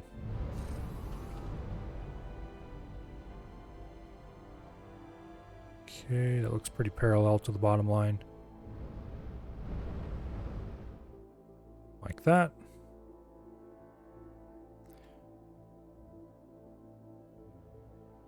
Okay, 148. Pretty reasonable deployment speed. Did we not pick up? We didn't pick up laser towers. Damn it. Okay. Laser tower Mark 1. Well, there's a equipment Split dock right here equipment in dock. system. So I guess we're going there. Can't believe I forgot to pick up a second load of laser towers. I came here for the explicit purpose of dumping them off, and I didn't buy more.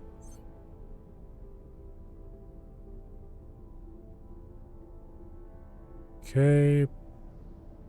Out there, cut our engines. Medium ships are so slow to slow down for some reason.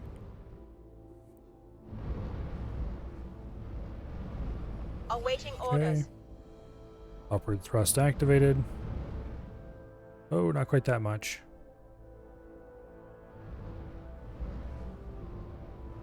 Docking granted. Okay.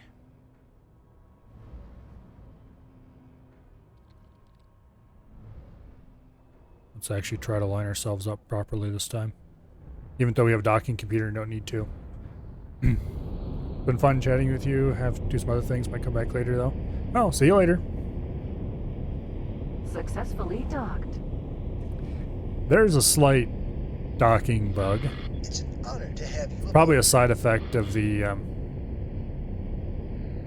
docking speed limit mod I'm running, but oh well. We'll just ignore it. Hopefully it goes away. Okay. Laser tower Mark 1s. Pick up 100 of them. For a large chunk of change. And then let's go dump a row of these things. Yeah, he is definitely not feeling good. That poor freighter, I think he is a bit embedded. Once we get out of range, he'll go back to normal, though. What do you suggest for protecting Asgard from fighter drone swarms? BOA. If you're looking for another ship to do it, the ultimate solution is a large swarm of fighters.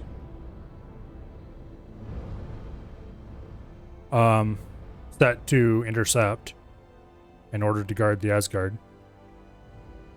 The easier to manage solution is one or more split carriers. What are they called again? Undocked? Yeah. Just a whole bunch of fighters ordered to intercept. The larger the number, the better. And they'll just murder anything that comes close. Assuming it's, what do you call it? Murderable.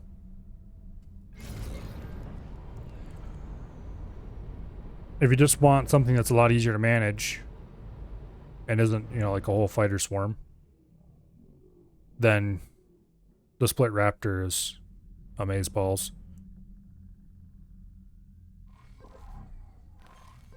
Okay. Where even are we? Laser Tower Mark 1. Okay, we are indeed on the right side. Because if you can get a raptor that's armed entirely with, I think argon flax are in theory probably the best option. That'll just murder fighters. And if you can get 2 of them and park them one on each side of you, you will never see a fighter or drone ever again. Or something like that anyway. Although they are pretty vulnerable against Ks and stuff. But hey, that's what the Asgard's for. But if you're going to do that, then you're going to have to spend a lot of time micromanaging the positioning of the ships too. Okay. Because unfortunately,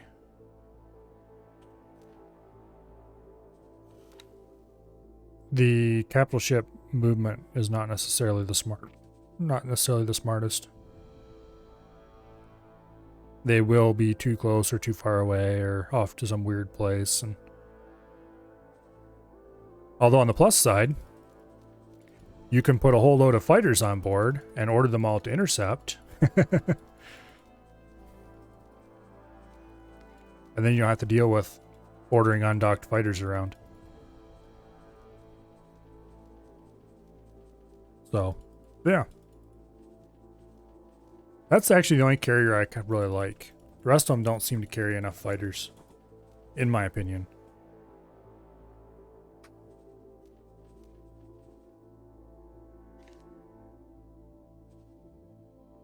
And again, I've been known to have bad opinions before, so.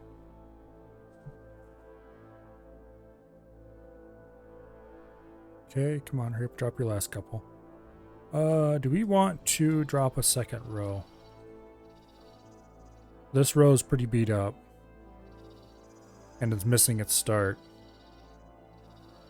It'll probably be fine without them. I don't really feel like dropping that many more towers. Well, okay, anyway. That is the laser towers refreshed. There's the gate we want to go home. So we'll get lined up on that.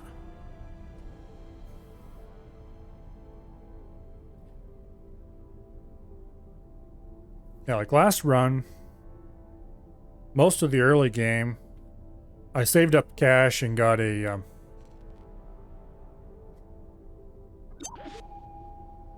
raptor. I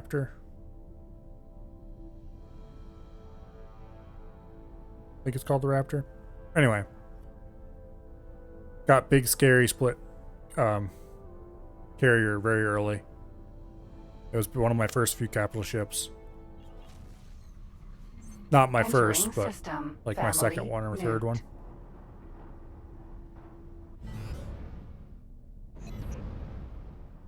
And that was my anti-fighter defense for most of the game. It killed a lot of Xenon fighters.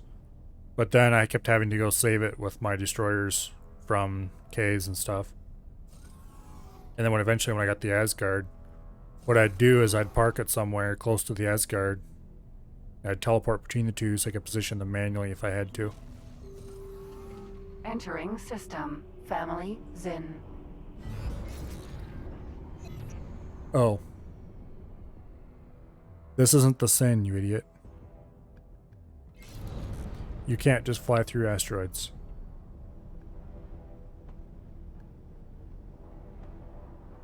Not sure why I keep thinking this is the Sin.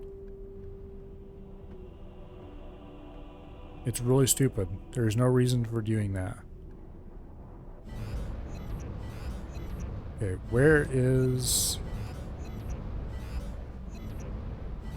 There it is. Go home. This thing doesn't even maneuver like the Sin. And I don't normally make mistakes of that particular variety.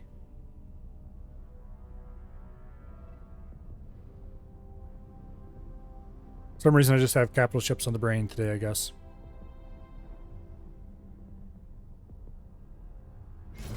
Okay, so let's have a look at the map here for a bit.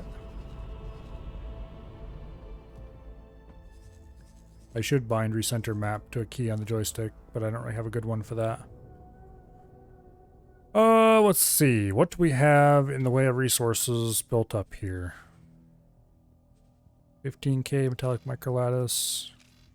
Lots of computronic substrate. Lots of silicon carbide. Okay, let's build as many fighters as we can.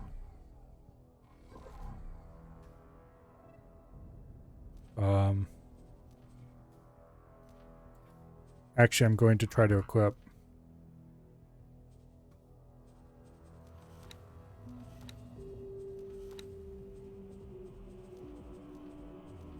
Okay, pulses are good.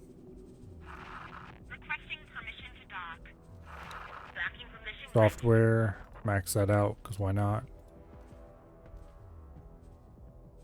Okay. How many of these can we buy? Okay, we can't buy 10 of them because we don't have nearly enough metallic microlattice. Oh, that was right. I was going to increase our metallic microlattice production, wasn't I? Okay, so we have 4,800. So it takes about a bit over 6,000, a bit under 6,000. Somewhere thereabouts.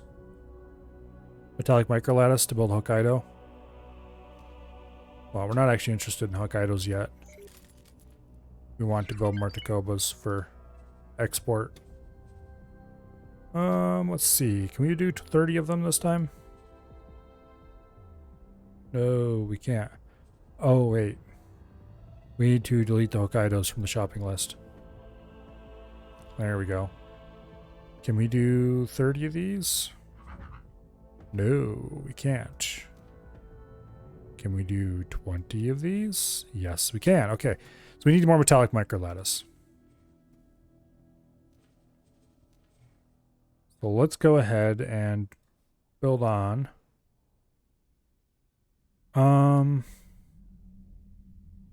Where should we put them is the question. Well, let's go ahead and just double the length of these sequences up here. For now.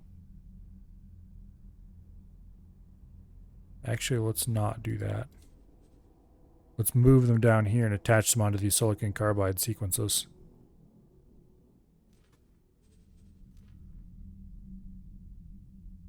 Okay, that's annoying. Got to rotate this.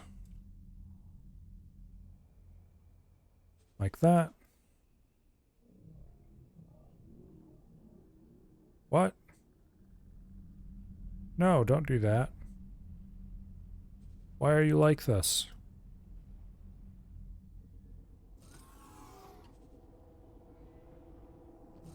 Oh, fine.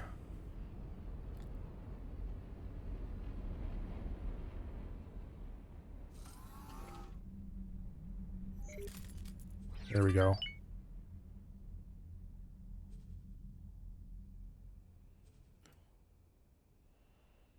No, the angle screwed up.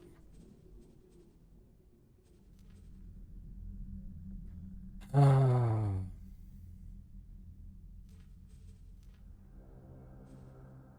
Okay. Hopefully these go on properly. Yeah, there we go. Okay. 4 more metallic microlattice. Is that going to be enough?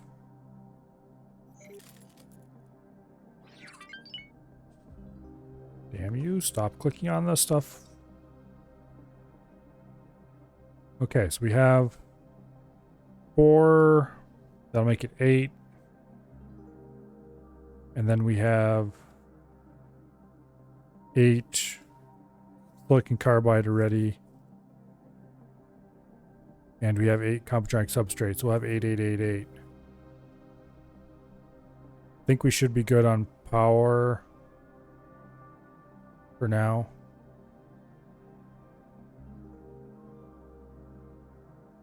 Yeah, we should be fine.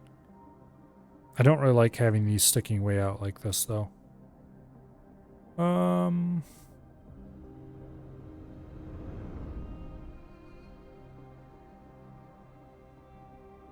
I should not have built these up here like I did. But I'm not going to change it now. These are going to be moved over here and stuck onto the arm for now. Like that. Okay. We'll hire a builder. This guy over here looks to be available. Okay, how many resources does it guy take? Very little, apparently. Okay. Really? That's it? 24 compotronic substrate? Is all? That's actually kind of ridiculous, actually.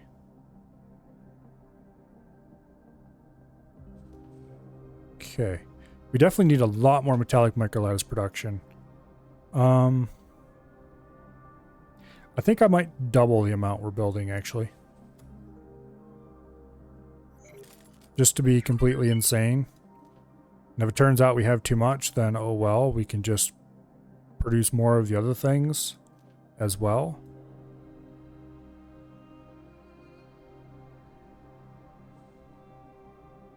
Okay, we want to copy sequence.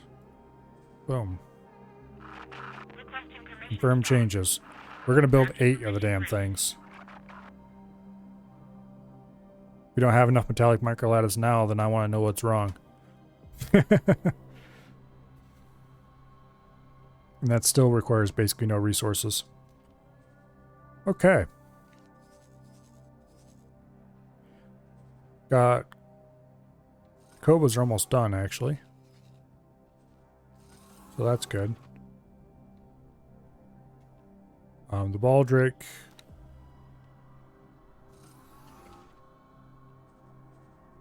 What exactly is he picking up? I think he's just going ahead and picking up pretty much everything that's required. No, he's going to do them one trip at a time. Okay, whatever. Alright. It'll take a while for him to get his trips done, but it'll take a bit for the construction vessel to get over there as well. How are things going in here? It looks like they're trying to build another defense platform. I wonder if they'll just sit there and not do it for the longest time like last time, or if they'll actually build it. Hopefully we'll have a few destroyers ready to go by the time that's done to go dissuade them from their evil ways. I'd like to destroy both of these two systems, you know, clean them up soonish. They're probably my first targets, to be honest. And then hopefully The orange boys capture them. We'll see. Oh, would you look at that? There's a K. Where is... The Swan Song is parked over here doing nothing because I didn't give it a comeback order. Alrighty. So, I guess we're going to take K. our fun time baby ship and go say hello to a K.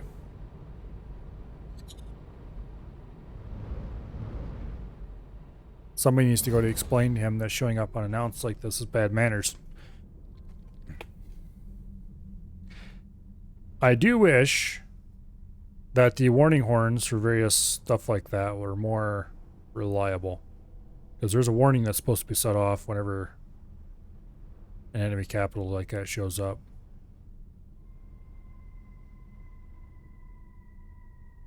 They seem to trigger sometimes when they feel like it.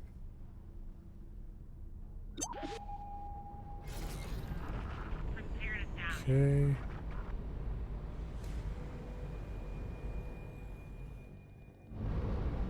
His shields aren't regenerating at a crazy rate.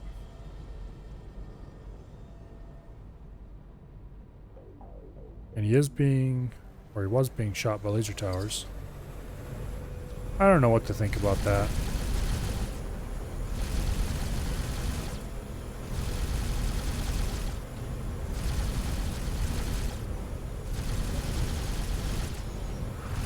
Okay, so his rear turrets are both...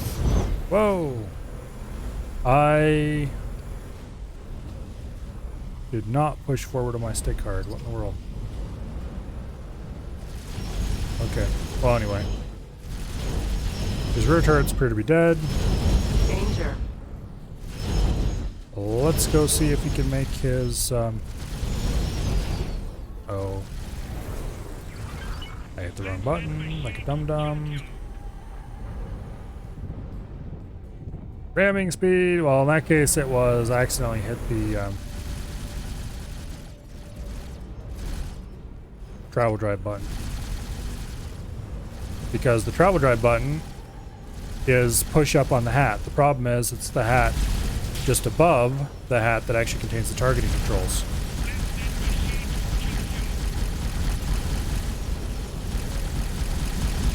So it was a case of wrong hat. And I almost reached for the wrong hat again. That would have been bad. There we go. Oh, I was trying to use the mouse cursor as my... Okay. Mouse cursor, go up there where we can't cause any problems.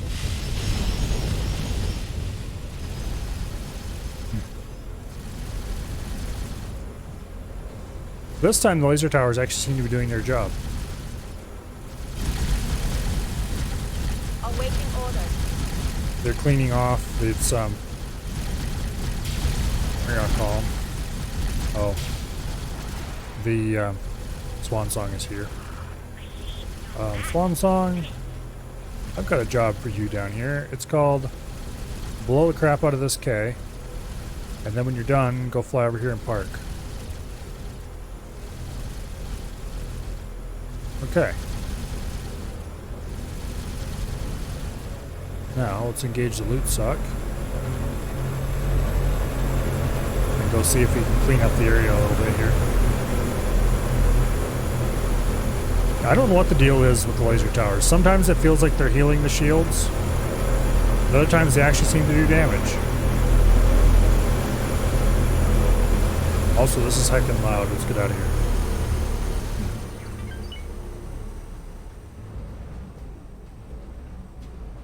Okay, so Split, destroy you. do we have anything particularly... Are all the Tacobas done? Yes, all the Tacobas are done. Okay, good deal.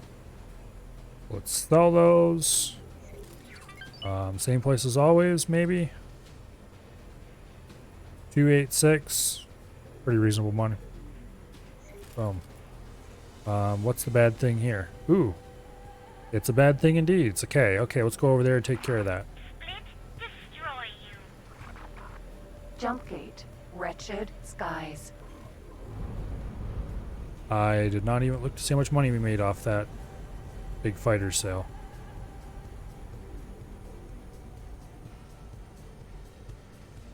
Oh, there's the autosave. As soon as the autosave is done, we will engage the travel drive and get over there.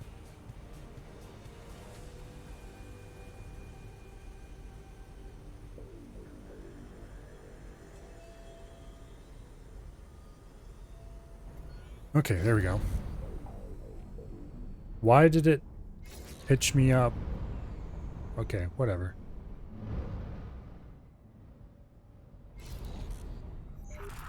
No good. Let's see if we can get lined up. There we go. Okay, what was I going to look at? Yes, how much money we had. 62 million. That is definitely some money. However, it is not enough money to... Well, it is enough money to buy the other mining ship blueprint, I guess. Which is probably should be our next priority. And I think it might be enough to buy the large freighter as well. Entering system. Which I'm not sure how much of a Wretched priority that skies. is. We don't currently have any large freighters, so probably be a good idea to have the blueprint. It's like 44 million. We don't have quite enough to buy both. So we should probably save up a little bit more cash and go buy both of them. And that'll take care of our civilian ship needs. Pretty much now and forever. And then we just need to sell a whole bunch of stuff to get the Sin blueprint and the... Entering wretched skies. 5. Family. 5. K. There's a K around here somewhere. There he is. K. AU. Stop in the name of the law. Hello, Azure.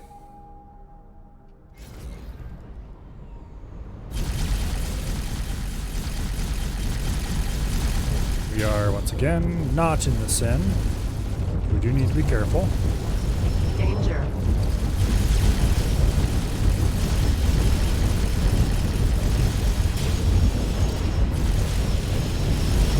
Although we have plenty of shields to handle little things like annoying turrets. Explosion imminent. He can Danger. clear out his engines here quickly. Definitely having the upgraded guns, even though they're not max upgrade, is helping quite a bit. And we overheated. Of course we have.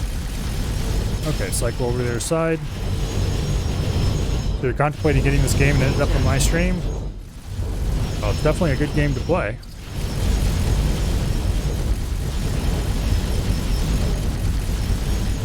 Danger. Please stop shooting me. I'm not doing anything to you. Yet. Oh, okay, there we go. Are you just disabling this ship? Yep. The ship I'm currently in doesn't really have enough firepower to take this out all by itself. Oh, knock it off. It could, in theory, if I just sat here and did nothing else for long enough, but it would be a very boring experience. Okay. Get lined up on this next one. That's not at all what I want to shoot at. Explosion imminent. Okay, that blew up too. Go get the other side. Oh, hello. We're trying to take the guns out, so stop shooting the station, basically. Hello, Melt the Igloo.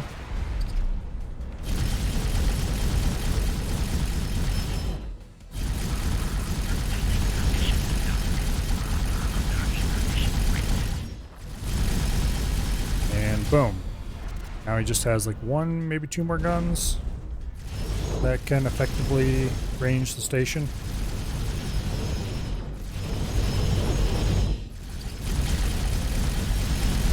Boom. And one more right up here. Whoa, that was a point blank shot. Probably better sink down here a little bit so you can't shoot us anymore. Why doesn't he like your station? This is a Xenon ship, and Xenon are hostile to everybody. That's pretty much their character trait. They are terraforming robots gone wrong, if you dig deep enough into the lore. I don't know if this game ever tells you much about the Xenon or not. They're just kind of there. But the previous games do, so. In any case, they serve as the main enemy of the game. Of course, there can be other enemies. Any of the other empires could be pissed at you for any number of reasons.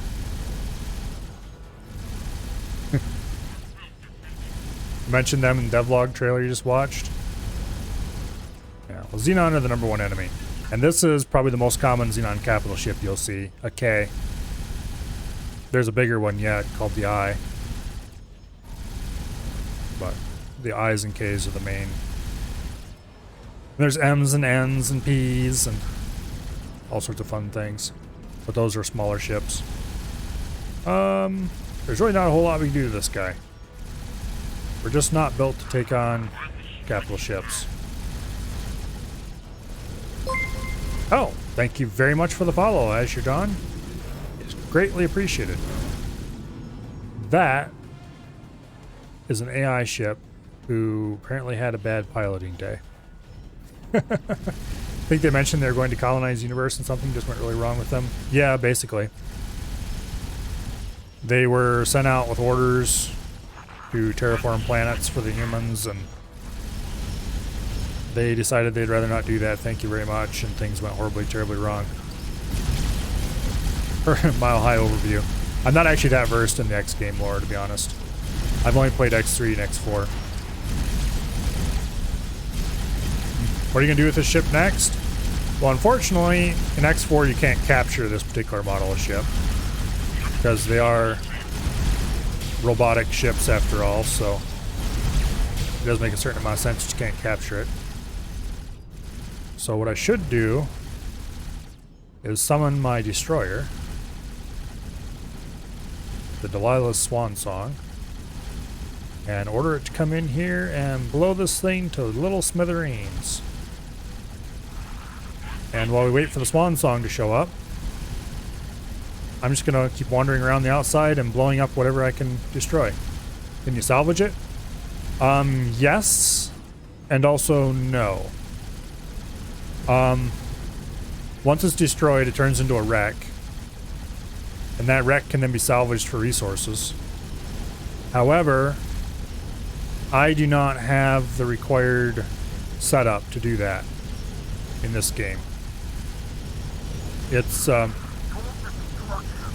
it requires a specific requires stations with specific modules, and it requires a specific kind of ship to come tear the wreck apart, and another kind of ship to haul the pieces of the wreck over to be disassembled at the station, and it requires quite a bit of infrastructure to salvage. And so I just didn't do that in this game. So like normally I'd be able to salvage, I mean if I, not normally, but if I had built the infrastructure to do so, I would be able to salvage wrecks of all kinds of ships of various sizes, as well as wrecks of stations. Ever played Space Engineers? Yes, I have. Never played it on stream, because I haven't played it since I started streaming. But I have played it before. Okay. What else do we have to destroy around here? I think there's some more shields. There's like one shield up here. There we go. I like the aspect of the mining and resource gathering. Seen this game as something similar? Yes, there's asteroid mining. Most of the time I never do it at all manually, but it is possible to manually mine if you want to. With a mining ship, of course. Most of the time I just let the AI do the mining for me. But everything you see in the game, literally everything, was mined from ore, processed at a station somewhere, and then that was taken to another station and processed and taken to another station, and eventually made into the required stuff to build a ship. There's only 2 exceptions to that rule. The stuff that starts the game in play was obviously spawned from nothing. And there's a different alien race that just spawned their ships out of nothing. But they're kind of rare. And like the Xenon, their ships are made from raw materials, just like everybody else's. And damn it, wrong key. Okay, there we go. There's multiple different kinds of economy. It's like the Xenon economy is very simple because the players never intended to interact with it. It just has, they mine ore, they mine silicon, they produce energy cells, they use their basic raw materials to make their stuff, and that's it. The Terrans, yeah, they make ships, they kill you. The Terrans, their economy is also slightly simple. They gather the 2 basic raw materials, ore and silicon. Well, matter of fact, I have a station here. This has the entire Terran economy on it, basically. A lot of these are multiples of the same component. But they have 3 basic materials they produce: metallic microlattice, computronic substrate, and silicon carbide. And they're produced from methane, helium, silicon, ore, and hydrogen. Are all used in different combinations to make those 3, and then those 3 are used to make everything else. But the Terrans are a DLC race. So they're pretty simple. Oh, there's the Delilah Swan song. Sin. We probably should back away from this a little bit, because when it blows up, it has a large explosion. But anyway, the general economy that most of the races have in the game is much more complicated than that. There's a lot of intermediate steps, and of course you can make the stuff yourself, or you can trade it, or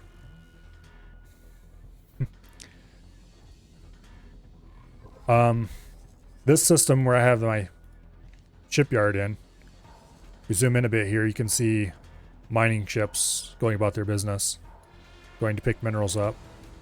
A lot of mining is happening in this system.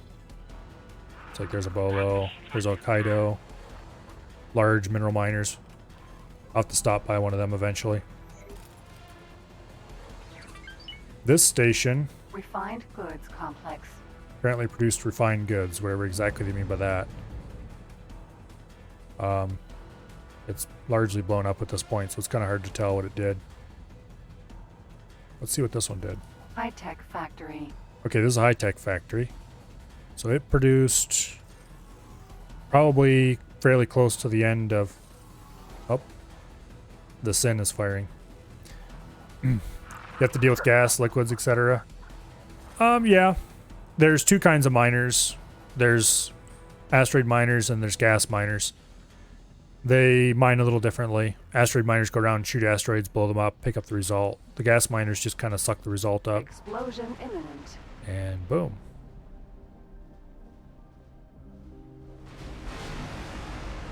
Alright. Okay, go boom. Awaiting orders. And there's the Swan Song captain announcing that they have completed their task. Okay, let's go ahead and suck up the loot that was dropped. And then we'll go land on board the Swan Song. Oh wait, no we can't because we're in a medium ship. I keep thinking I'm in a fighter. Can you scan the hull? Not really anymore. Let's see. Scanner would be this button. If you get close to it, it'll tell us.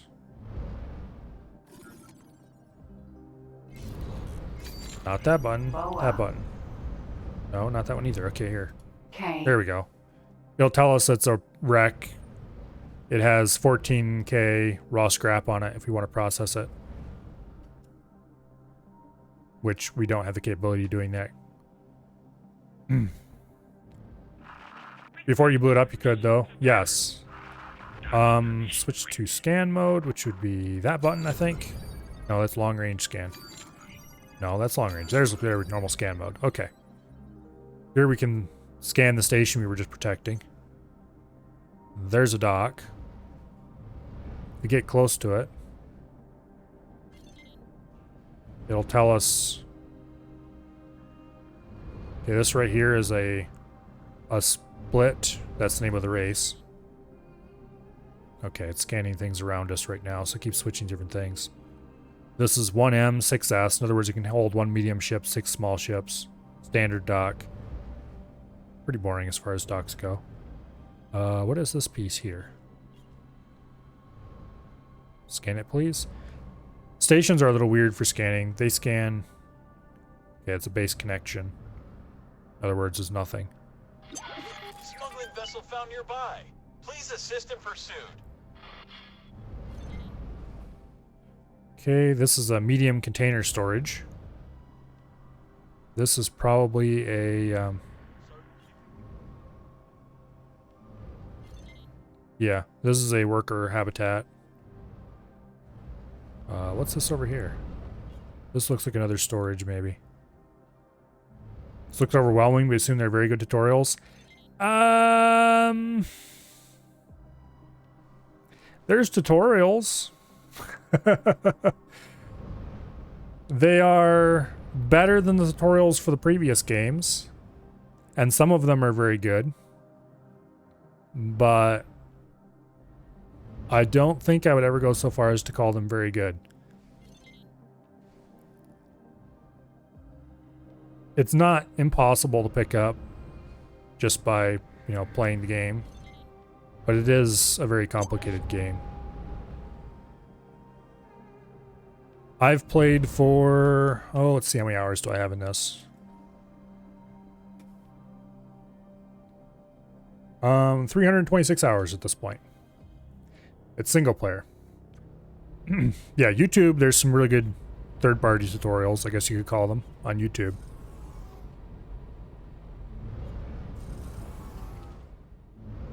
Me, I just took what I knew about X3 and kind of winged it with help from chat and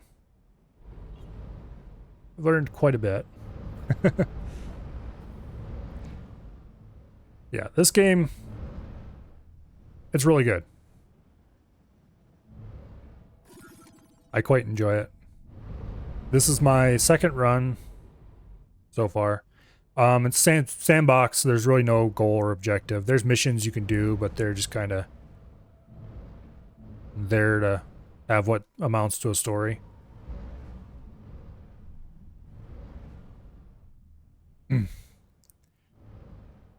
This, you definitely want the DLC. I would suggest picking it up on a sale, because you can get it pretty reasonably with all the DLC on sales. Don't know if there's any sales ongoing for it right now. But that would definitely be the time to get it cheaply. Oops, here. This race here with the orange systems, they're a DLC race.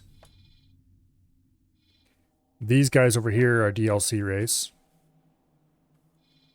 And is that all for DLC races? There's some guys. Oh, where are they even? Somewhere out here in the center, I think, that are a DLC group. So base game is mostly the center here. I haven't explored everything there is to find around this area, but there's an area up here that's from DLC. I think large chunks of this area over here was DLC. Some of it isn't. I don't really know which ones are which, though. Like, which ones were from the DLC and which weren't, because I never really played without the DLC. This whole area, of course, is all DLC. Currently base game plus 4 DLCs, $100. Yeah, wait for a sale. I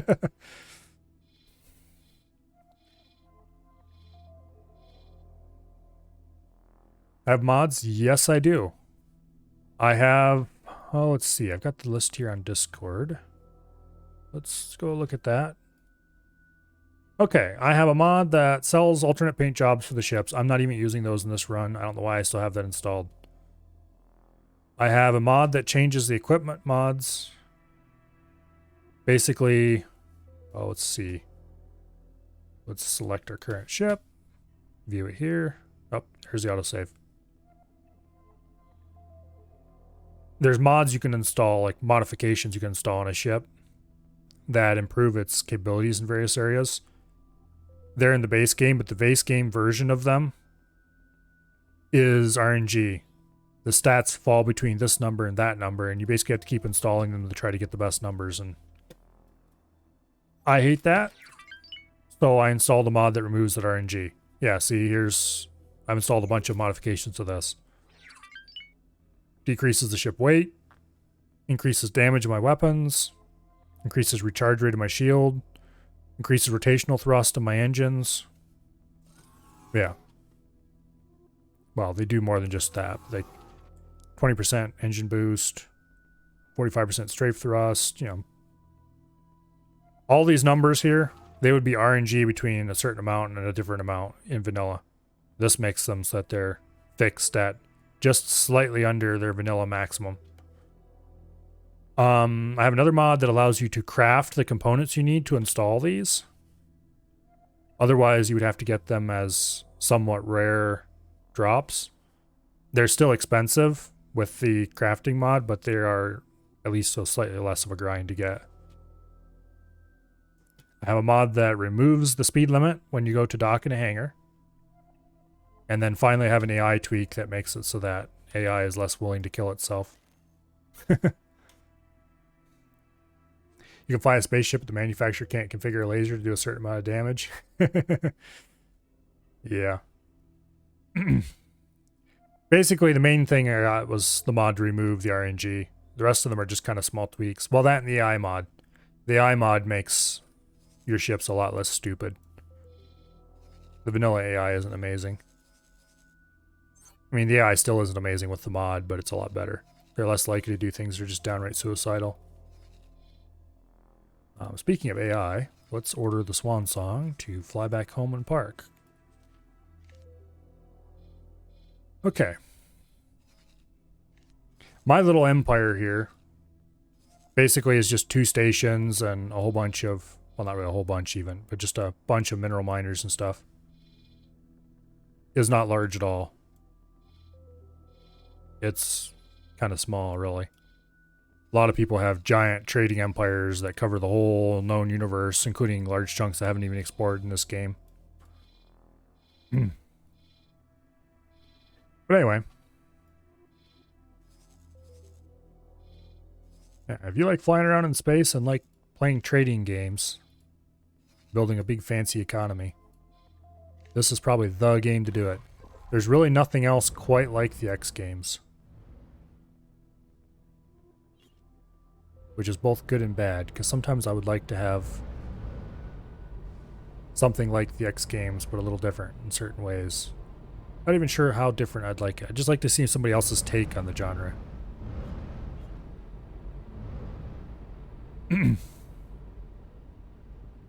But anyway, it's a very good game, which I'm sure I've said at least once or twice before.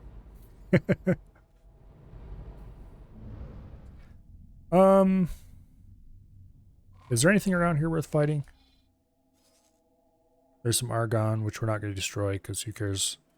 This poor guy is about to be overrun by Paranid. It looks like the Paranid have gotten run out of this system. That's bad. That would explain why there's a bunch of Paranid here. They're leaving. Okay. Well, I should probably start worrying about defending this gate. You have a fighter ship I can fly? Yes, I do. The one I'm in currently is not a fighter ship. This is a medium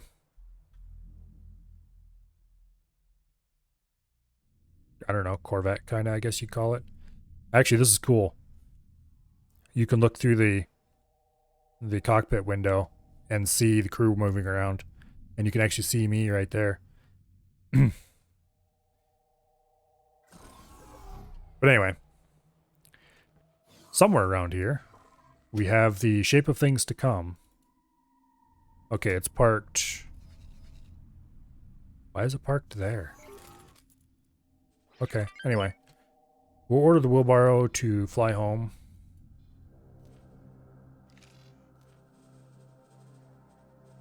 Hello? Okay, there we go. I accidentally deselected it. Okay, we'll order the wheelbarrow. Okay, the ship I'm on currently to fly home. So its captain will take over and fly us there. And then we will teleport over here to a completely different system to pick up this fighter. Every single ship you see, Entering every system. single ship in Bios this game Dominion. Tacoba. can be flown by the player. Have my seat, please. Greetings. Okay. It's on dock. This is more nimble than what we were flying, but it is slower, which is a bit Known criminal unfortunate. Identified. Please assist in pursuit. Yeah, it's a little bit more nimble. If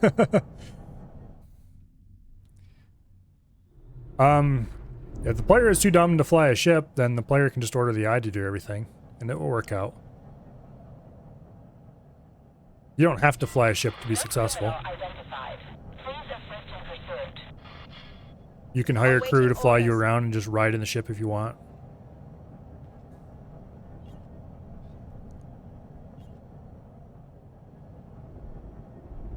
But anyway, this thing is a bit smaller than the ship we were flying. Let's see if we can get a good angle on it. There we go. Awaiting orders. You can kind of see through the cockpit. Let's see if we can zoom in some. Got a bit of a... Oops, bumped the mic. Got a bit of a bad angle on the light here. Yeah, so you can see the crew inside the window there. Docking permission granted.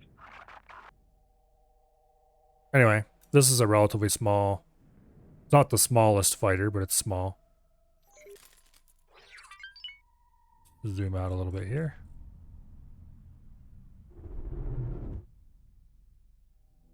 Yeah, anyway. Back to cockpit view. Let's get out of this system. I don't really like it. The sun's too bright. Where's the gate? Don't remember where the gate... I think that might be the gate out, but we should check the map to be sure. You can actually just sit on a station, let the eye fly everything if you want. Yep.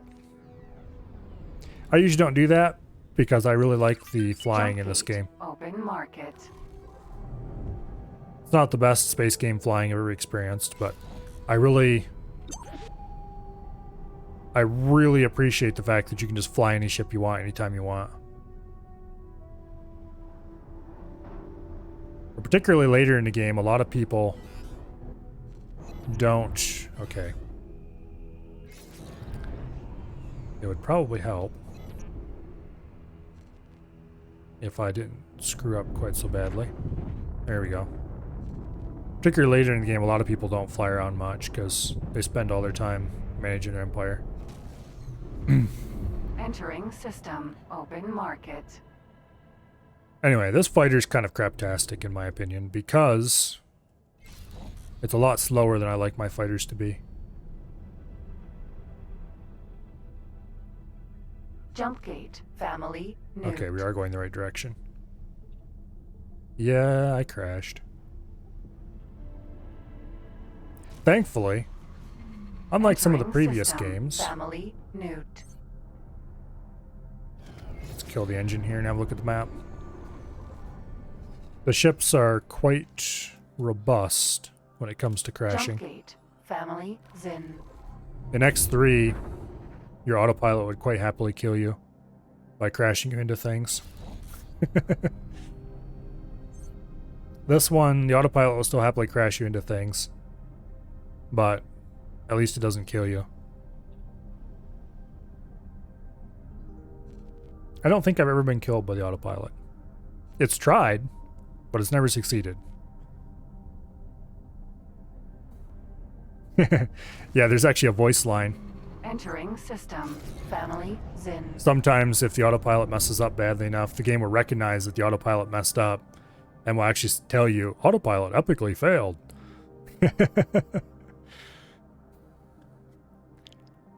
Okay. So let's go ahead and just thruster. The engines in this particular ship are Terran engines. They do not have very good speed at all, but they have really awesome thruster performance. You can thrust for days before you run out. Or at least it feels like it. Ah, here we go. There's the swan song. Back parked up where it's supposed to be. Go ahead and select that. And let's dock aboard the swan song. Being a capital ship, it does have a fighter dock on board. Docking granted. And we can just bring ourselves right in and dock. Which is easier than normal because we have a docking computer, so we just have to get close. Docked. Now, we can stand up and actually get off of our ship and walk around. Because why wouldn't you want to be able to get out and walk around? It allows us to show another thing off. The engines, for example, they're individual components, and depending on what kind of engine you have installed, it'll look different. And in theory, anyway, if somebody is accurate enough of a shot, they could destroy your engine and not destroy your whole ship. That basically never happens on small ships, but it is theoretically possible.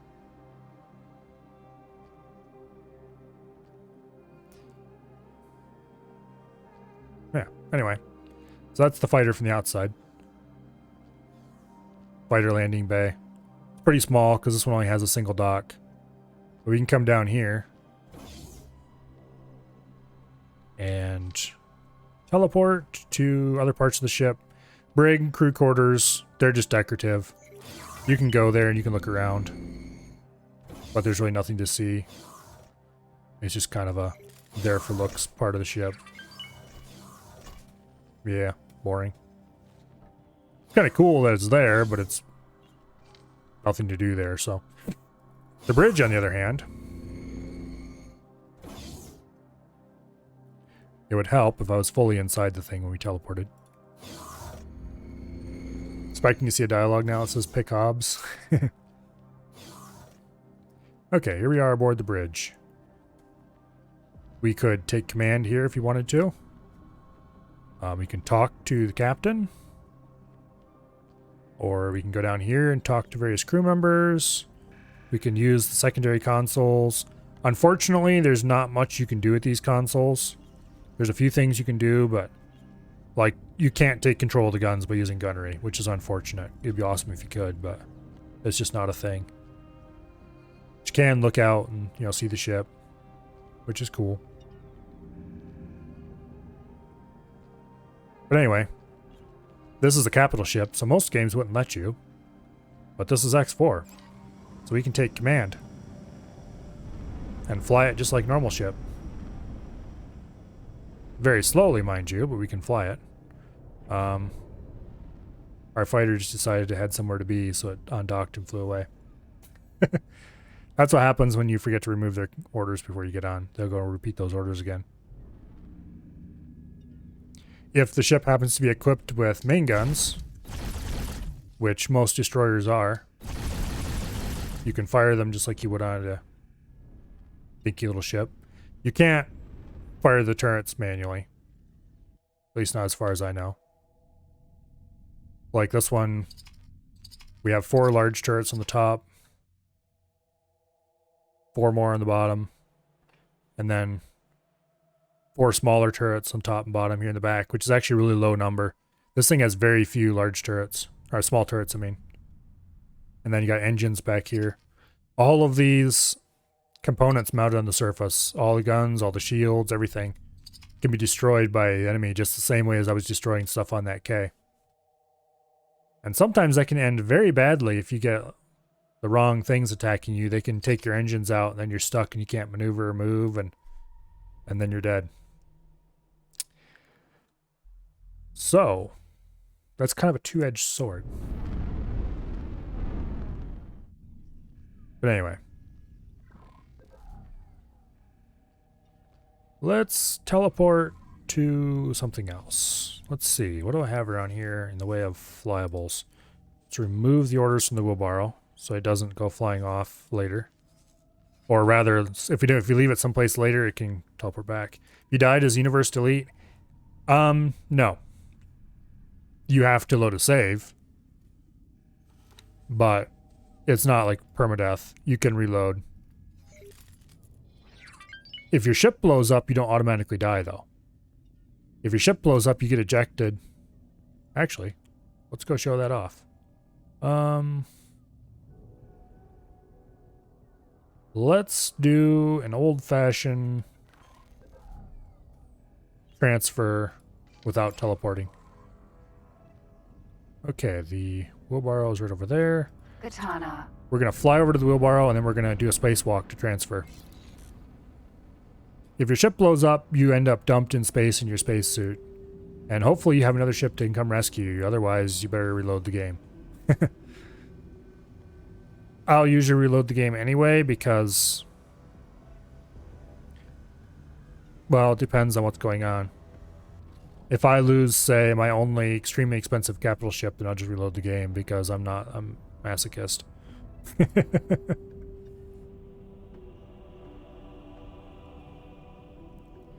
Okay, so ready on the kill engines button. There we go. We'll fly fairly close so we don't have to spacewalk very far.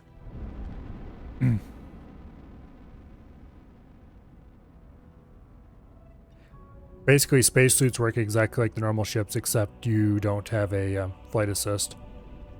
Okay, we're plenty close enough. Let's get off the controls. And let's go for a little spacewalk. Greetings.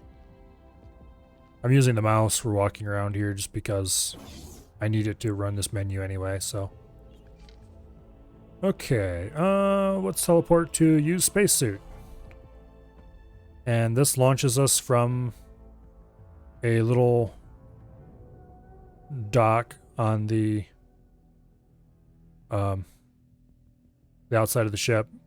I think this one's right over top of the bridge. Yeah, it is right over top of the bridge.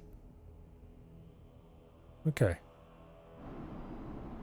Let's thrust her over here a little bit. Okay. Unlike the smaller ships, you can't look into the bridges of most capital ships, which is unfortunate, because it'd be awesome if you could, but oh well. There's the dock where we could land small ships.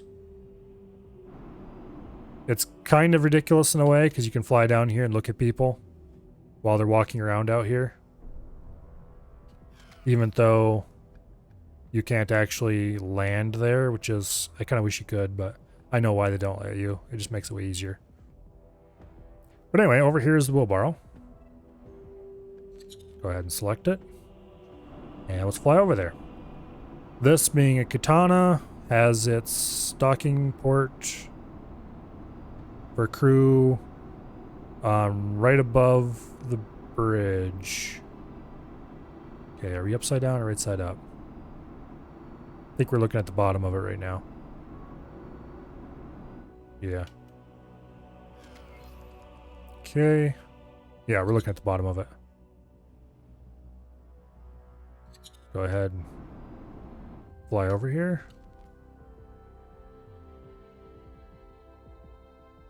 And let's use the maneuvering thrusters a little bit. There you can see the people on the bridge. I really wish you could see the people on the bridge of the medium and large ships. Okay, request docking. Granted. And we just fly our little spacesuit into the spacesuit dock and aboard we go. All right. There's various reasons you might want to take a spacesuit out beyond just what do you want to call it? Beyond transferring to ships before you have teleport unlocked. Things like your spacesuit does have weapons on it, and there's a few occasions where you kind of need the precision, but you don't need the damage. Where it can make sense to get out and shoot whatever it is by hand, so to speak. Or you can get out and repair things. If something's damaged in a certain way, you can bail out of your ship and repair it using a repair laser.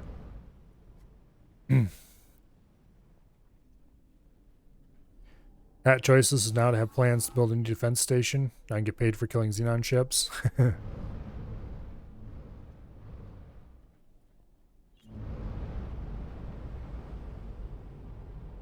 Oh. Oh, autosave. No wonder it's like, wait, I'm not moving.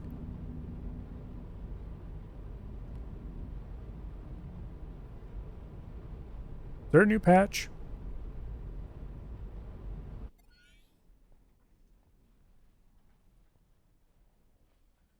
Always tough in Space Engineers when you try to dock a mining ship on an ore hauling ship. Very glitchy. Yeah, well, this isn't the same as Space Engineers where you can build your own ships and that kind of stuff. So docking is by size class.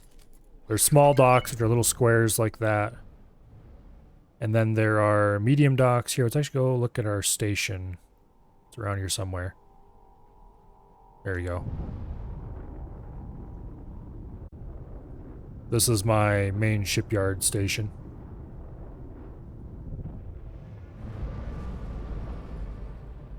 Stations are fully modular. They're built out of little pieces that you assemble, which is kind of cool.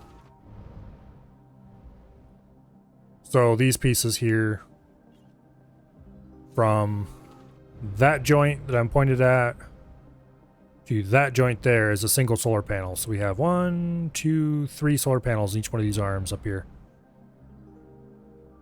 And this is a dock. There's 2 medium docks on the outside. They're the large rectangles with that pattern on them. Kind of a circle with lines. And then inside, there's a bunch of small docks. Docking granted. I don't want to dock. Aborted. Yeah, see the little squares there are small docks. We are too large to fit comfortably in here because this is designed for small ships and not large ones, or not medium ones. But we can fly inside, so. Well. They can't stop us. Yeah. I don't know. The camera doesn't really like it, though. I don't remember if you can see crew on the ground. I think we're a little far away to be able to see the crew on the ground easily. But you can see crew walking around on the ground when you come into dock, which is cool. And we'll fly very slowly out so we don't bonk in and make the physics get weird. Oh, and here we have a large ship docking. Medium ships have their own little pads like that, but large ships are too big to actually land on something. And so they come up to a mooring arm like this and send crew and stuff over with drones that fly back and forth between the ship, wherever its drone docks are, and the little drone docks that are here on the end of the arm. See if you can maneuver and get a better view of the drone dock. Yeah, see, there's the docking arm drone docks. Requesting permission to dock. Docking permission granted. I think that port right there is a drone dock. I don't actually remember. Yeah, docking in this. I don't have anything around here that doesn't have a docking computer. But basically, it'll show up.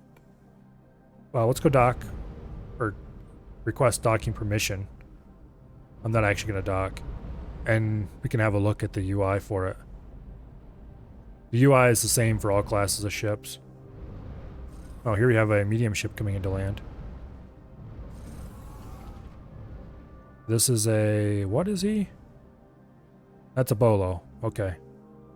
Probably a miner. Yeah, it's a Bolo miner.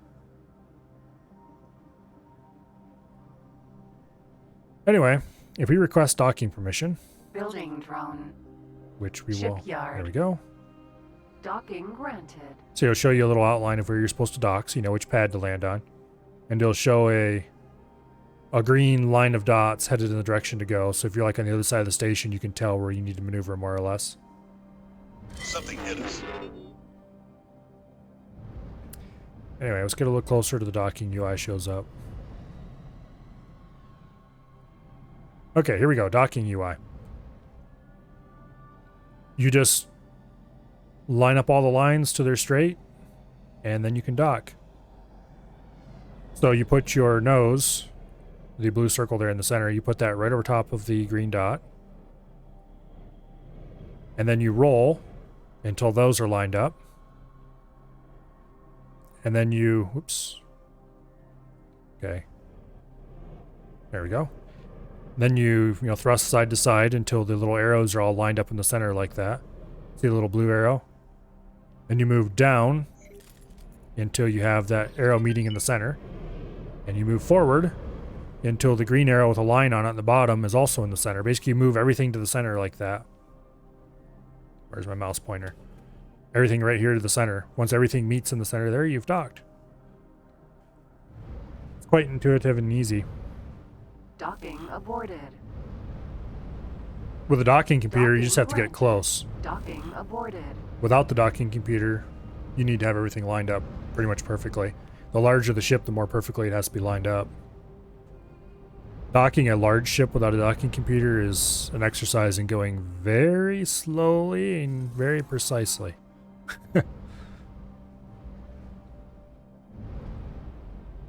Anyway, down here we have another dock. Different kind. This is actually a shipyard for building small, medium ships, but you can also dock in here. This place is cool. I'm gonna dock and run around for a little bit. Docking granted. Just fly on in. You have a docking computer, so you don't have to be very precise. Katana. Okay. The katana is kind of cool because it just has... You can straight walk right out the bottom without having to teleport to a different part of the ship. Requesting permission to dock. A lot of medium ships have multiple rooms that you have to teleport between to get out. You just teleport from the bridge to the exit or whatever, and then... But the katana is just one level. It's short enough, I guess they figured they could do it that way. But anyway, this place is large enough it has slide walks going. Let's go to the merchant. There's the merchant sign over there. So we'll take the slide walk over here. And then off the end of the slide walk, we will take the elevator.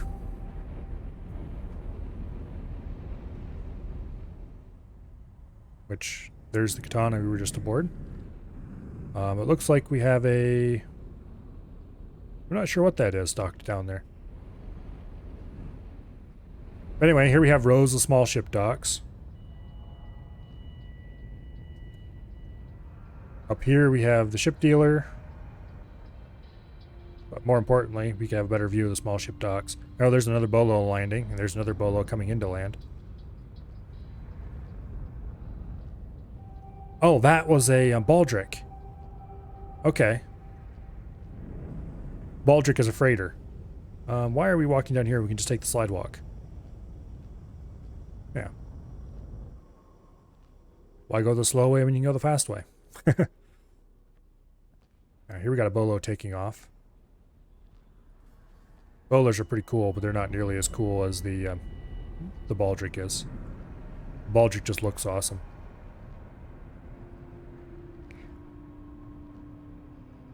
Anyway, down here at the end of the slide walk, we have the merchant.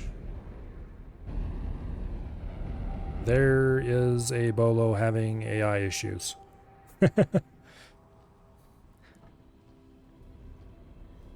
Alright, let's see what we have to sell to the merchant. Here you go. 2,000 interface units. You know, we don't need that many. We don't need even a fraction of that many. Spacefly eggs we'll keep for now. We'll buy a couple seminars. They can be used to train employees to be better. Grab some of those too. And then we'll sell some of this loot we picked up. Boom. Made 2 million right there. Split wish you fortune. Green means profit. Yep. Over here we can craft stuff. Most of this is stuff added by the mod that lets you craft components. What I'm looking for particularly is Spacefly KVR. Because these are worth like quite a bit, so we'll craft as many of them as we can. Real merchant will want to let you know how good of a deal you're getting. Here you go. Generally, these are the same price most of the world around. But anyway, there might be some small price variations here and there. Split wish you fortune. Wait, a mod? How much have you missed? Oh, I'm talking quite a bit about features of the game. I have a few mods installed. Most of them don't really affect the game that much. Okay, that Bolo is having problems. Dude, are you feeling okay? I think these docking problems are a side effect of one of the mods I have installed. It removes the speed limit in these docks. Because normally there's a 50 meter per second speed limit. And that's boring. But the mod that removes the speed limit tends to mess up the docking AI a little bit. But anyway, let's head back to the ship. You don't have to walk like this. You can teleport between places you want to go to. But I like to walk around sometimes. It's kind of fun. Okay. Here's an elevator. And we'll ride back down to our ship.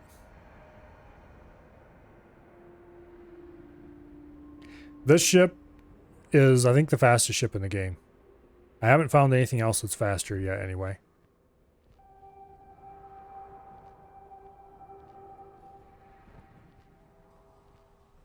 But the way it's currently configured is definitely not the fastest ship in the game.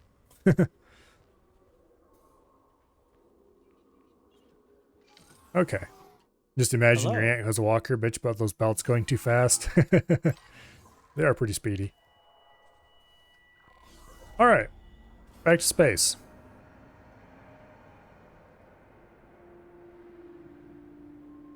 I like this ship better than I do pretty much any other ship for this playthrough. Because it's relatively fast. I really love fast ships. Unfortunately, this playthrough has a self-put restriction that I was only going to use Terran technology. And Terran engines are slow. They have good thruster performance, but they're really slow. So this thing, current top speed, fully upgraded, 1,037 meters a second. I did. So I mean, I could modify it, but that would be... Okay, they're right there, the only changes I've made. I have allowed myself to build a couple of split habitation modules so I can have split crews. Just load up the Star Wars Interworlds mod, see how it goes. I've heard very good things about the Interworlds mod, but I have not tried it yet. One of these days I need to do a run with that mod. It's like my race spec. Well, you can... There's various game starts. But really the game starts don't really affect that much. They affect where you start, they affect your starting ship, they affect your starting money. But you never really get much starting money anyway, so it's not a big deal. I think like one or two of the starts might throw you into specific story missions right away. But outside of that, you could take any start and do anything you wanted with it. So they don't restrict you in any way. So the Terran rule is just self-enforced by me. Yeah. I just decided we were going to do a split run. Do all the split DLC story stuff. And we were going to do it using only Terran equipment, only Terran stations.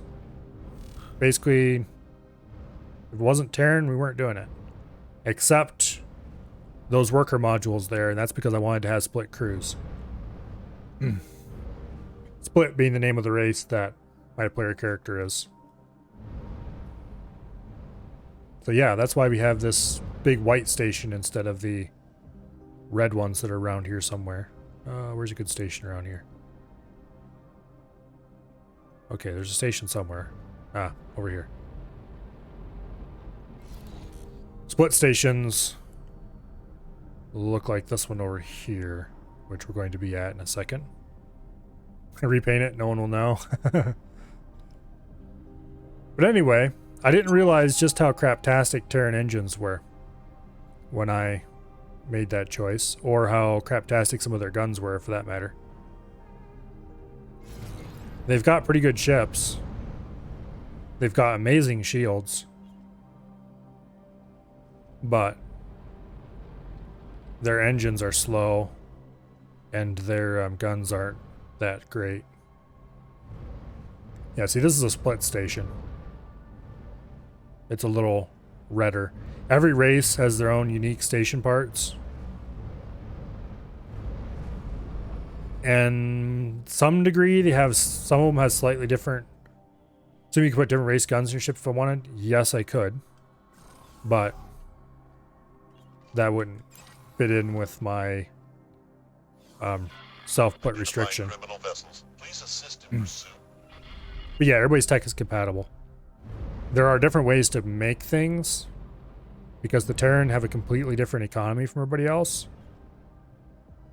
So some things can be made using multiple completely different recipes. But yeah. So this ship is both the fastest and not the fastest ship in the game. If I were to dock at a shipyard, remove the upgrades from the engines, replace the engines for split Mark IV engines, which I could get like 2 systems away from here, and then reinstall the upgrade, then I would have the fastest ship in the game. And it would be significantly faster. Let's actually go to see how fast we can make this thing. I'm not going to actually do it, but I'm going to uninstall the upgrade. Well, okay, I will actually do it, but I'm not going to leave it that way. Is this the right gate? I think this is the right gate. Jump gate. Yeah, it's the right gate. Newt. Yeah, we'll go put the max engines on this thing and see just how insane it is. Because it's pretty insane. I had a split Dragon Raider Entering system. Family. Newt. in my last run, which is like the base model is around 300 meters a second slower, I think it was, with split engines, with split Mark III engines. I think that's what it was. And with upgrades, that just gets even more insane. And that one was just crazy fast, max upgraded. Yeah, we'll have a look at some split technology. Okay, we're going to go through here and then make a left. Entering system. Open market. That's the gate we want. And then we want to make another slight left for the wharf. Get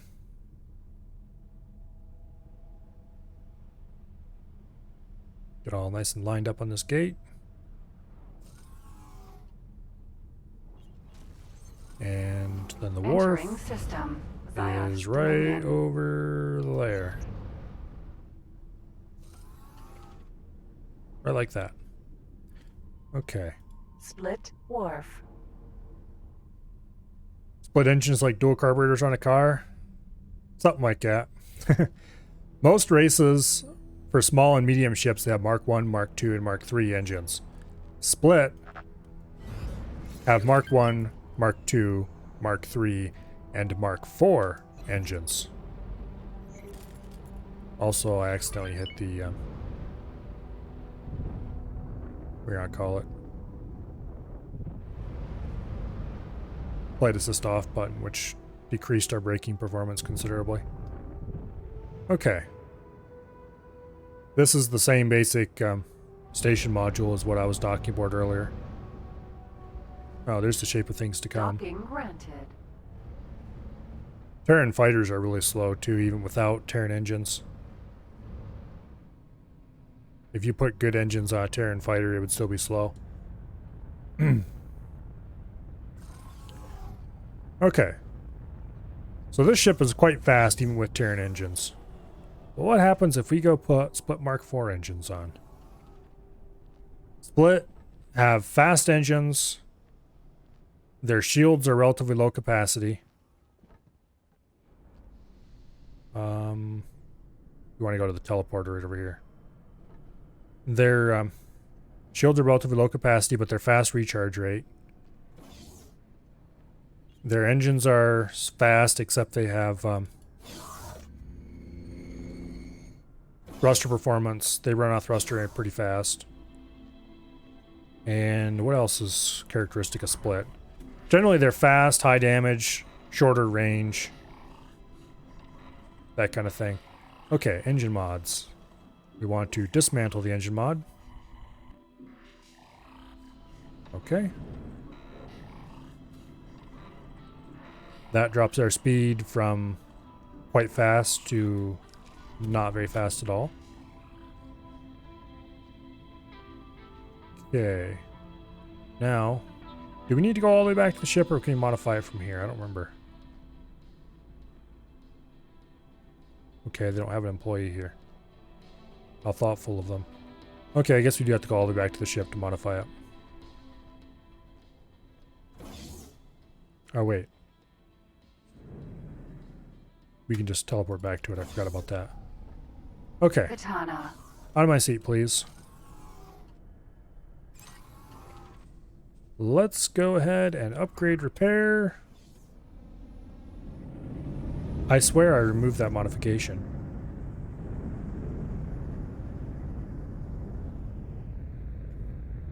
Did I accidentally remove the modification from the shape of things to come?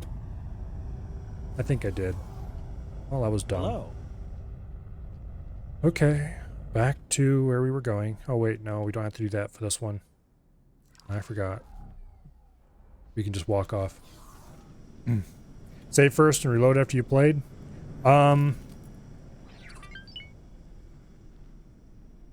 Yeah, actually that is a good idea. I was about to say no because saves would take longer than just undoing it, but it is almost 10:30. And I normally end about this time. Okay, let's go back to the ship dealership. We will remodify the shape of things to come. We'll save our game, then we'll unmodify and all that fun stuff. I forgot to check because I forgot the shape of things to come is on board here. Okay. Engine mod. Exceptional quality. Slingshot. Install. Top speed is not actually all that fast. It's only 822 for this model. Okay. Let's save the game. We'll do a hard save because this is going to be the end of the stream save, realistically. And then, as soon as that's done, saving takes a while too. This game, one bad thing about it is save load performance is terrible. Even with a fast SSD.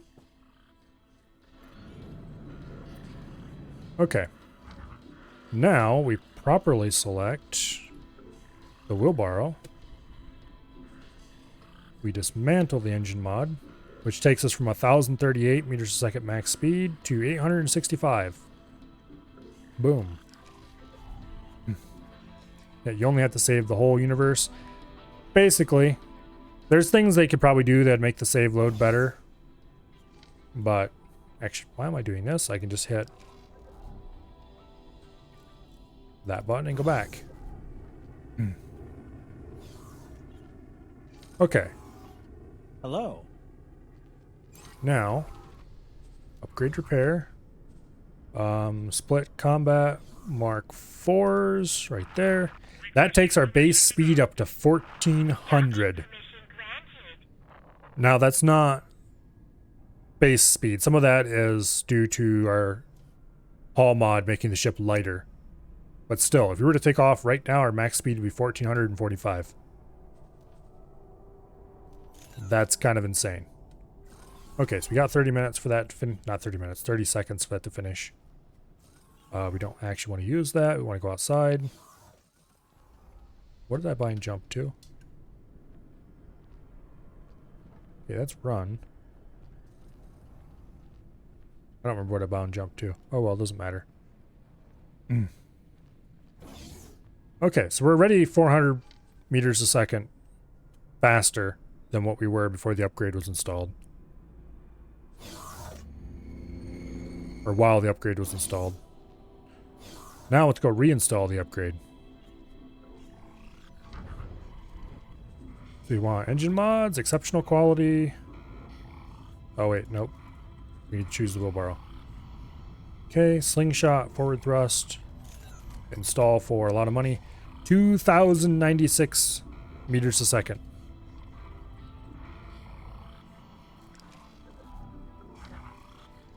Let's look at that again.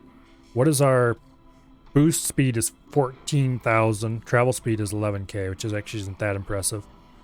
We could install engines that would make that a lot faster too. So, this thing is going to be on the zippy side, shall we say. Once again, why am I doing this when I can just hit the button and teleport back to the cockpit? Yeah. Now, let's go fly around outside just a little bit.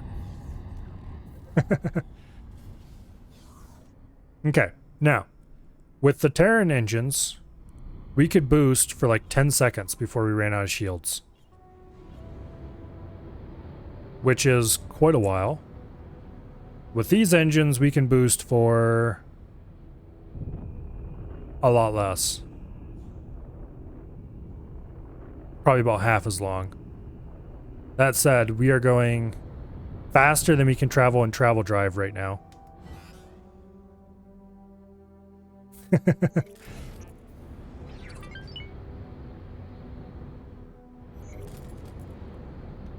a little bit of boost here. Yeah.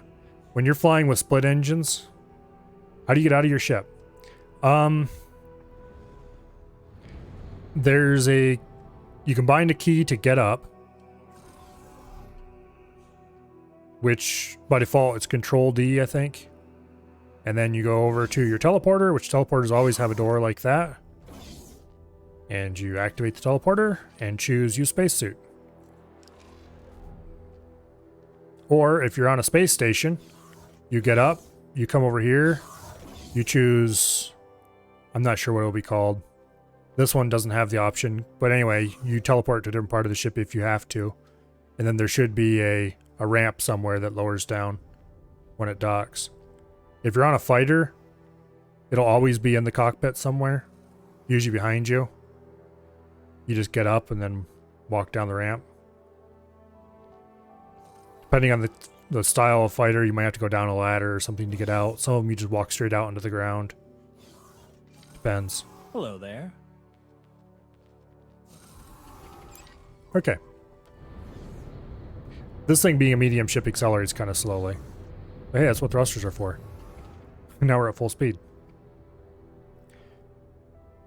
This is faster than some ships can go in travel drive.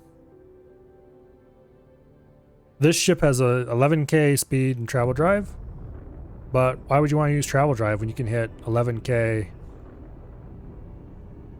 just like that? And we turn flight assist off so that we lose our speed much more slowly.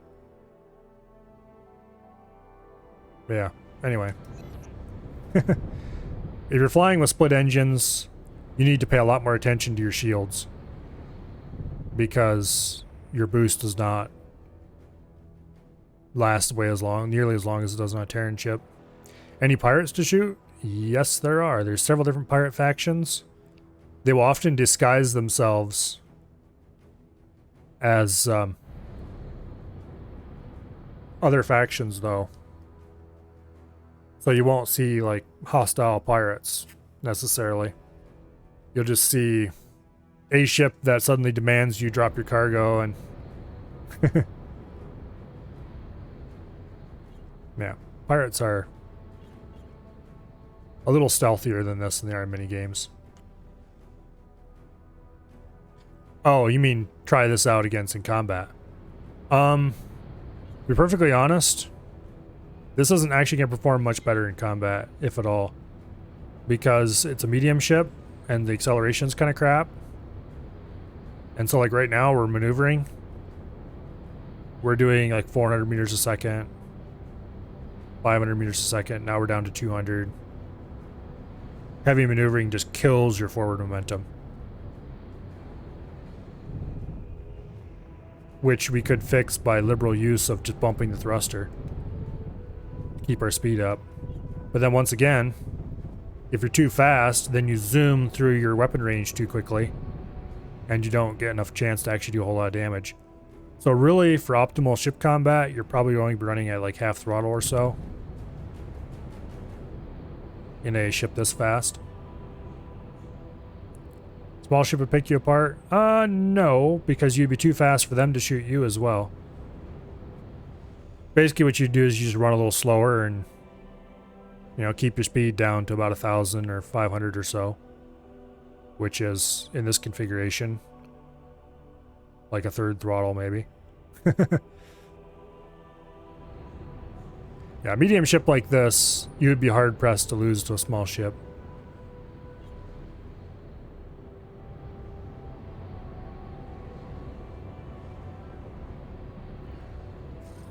But to be perfectly honest, I would probably run this engine configuration. It's just that in combat, I would not be using my full speed most of the time. I would use it, for example, to get away. I would... Okay, let's say... is there any decent ships around here that I can... Congratulations, random freighter. You are a target. Okay, we're 30 kilometers away from this thing. Thruster in, which, keeping in mind our thrust performance is kind of crap because we have a split ship, so we can't thruster too far. I mean, our thrusters are fast, but they don't last long. Okay, so I throttle down. He's actually in travel drive at the moment. We're actually faster than he is in normal drive, so he'd be easy to kill. We would just line up on him, blast the crap out of him. But if he were moving slower, we would throttle down till we were just a little bit faster than he was, blast the crap out of him, and then when we got close enough that we were about ready to pass him, say we were doing a head-on pass, when we were starting to get close, then I would just push the throttle ahead and tap the thruster to zoom on by, and then you could turn around and come back. Do runs like that. Throttle down midway through the run once you start getting close to your weapon range and just cruise right through. Yeah.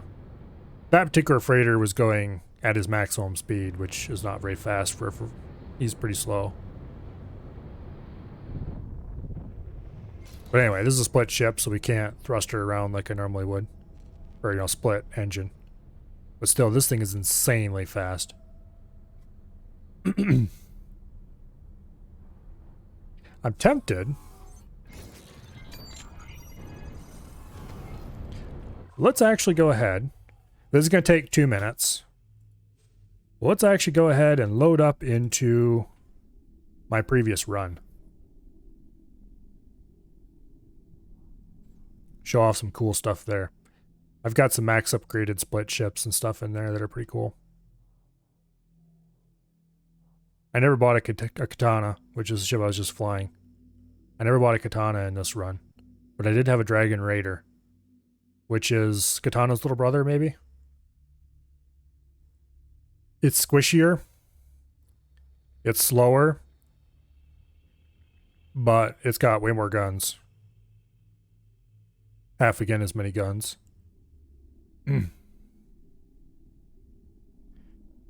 That, and we have the giant energy cube. I don't remember where I saved this save. It should be in... I should have looked when I loaded the save. Anyway, it takes literally 2 minutes to load a save. I wasn't, like, saying 2 minutes. I've timed this multiple times. It takes about 2 minutes to load one of these saves. Which is a bit unfortunate, but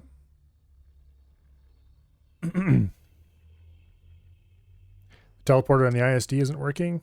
Uh-oh.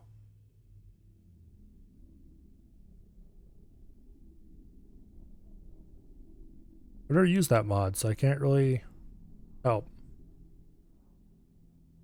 I need to use it, though, because it sounds awesome, and I like Star Wars. I have to admit, I've never seen any of the movies. But I still love Star Wars. I read pretty much all the books. I'm just not really into movies that much. And for some reason, I've just never got around to watching Star Wars. I probably should.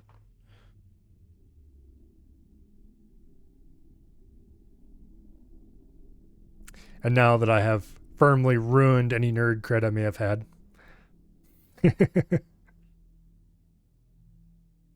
Okay, we're almost loaded in. Come on. I think I'm probably aboard my Asgard. Or if I'm not, I might be aboard the Maria.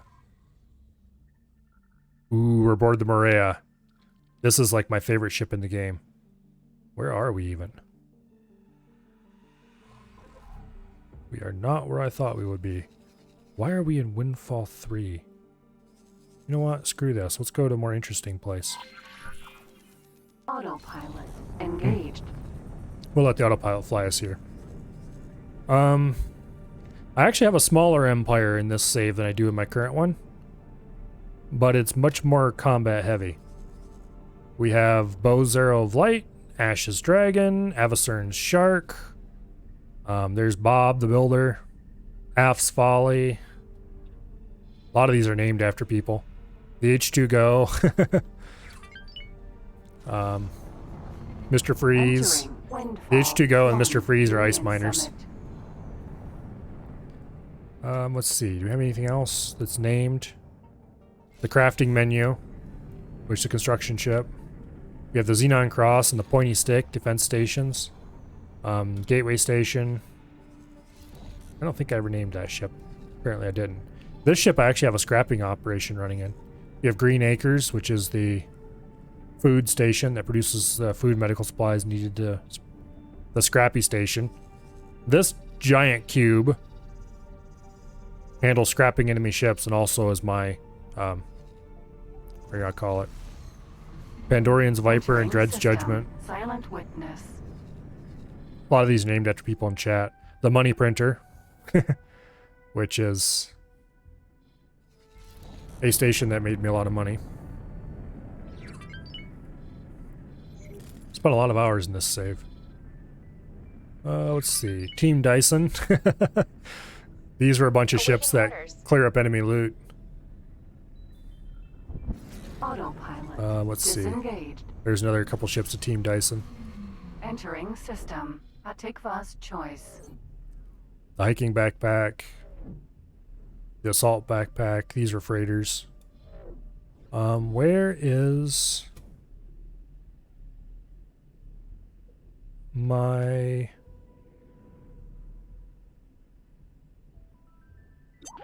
I swear there should be a are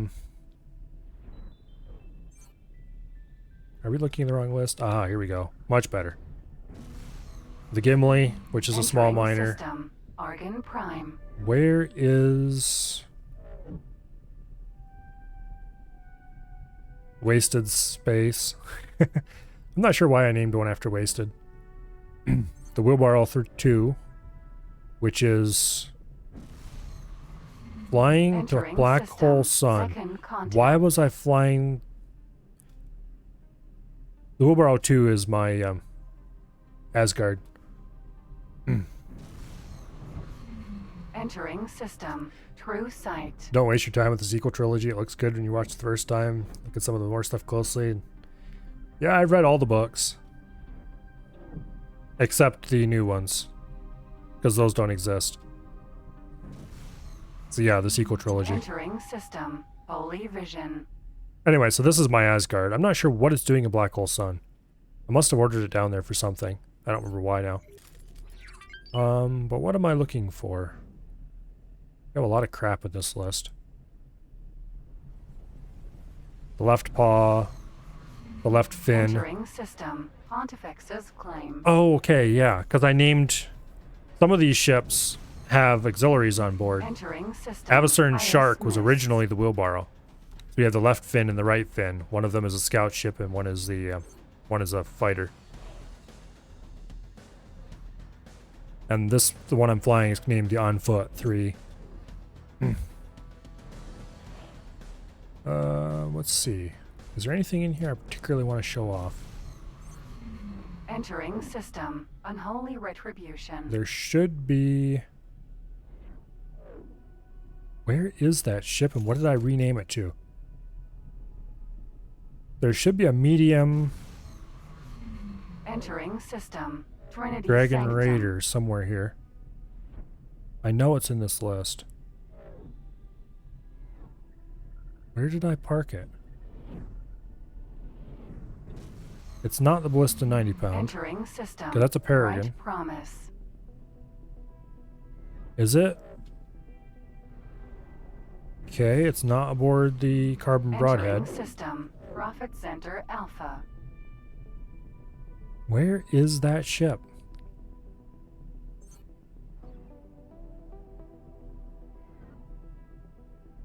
Damn it. I know it's around here somewhere. Okay, the wheelbarrow doesn't have anybody parked on board. What is this thing? Entering system. Silent witness. Antharcus Cascade. It's a rattlesnake. Okay. That's not what we're looking for. We're looking for a medium. I don't remember what I renamed it to is the problem. It's not it. Entering system. Atikva's choice. It's definitely not that.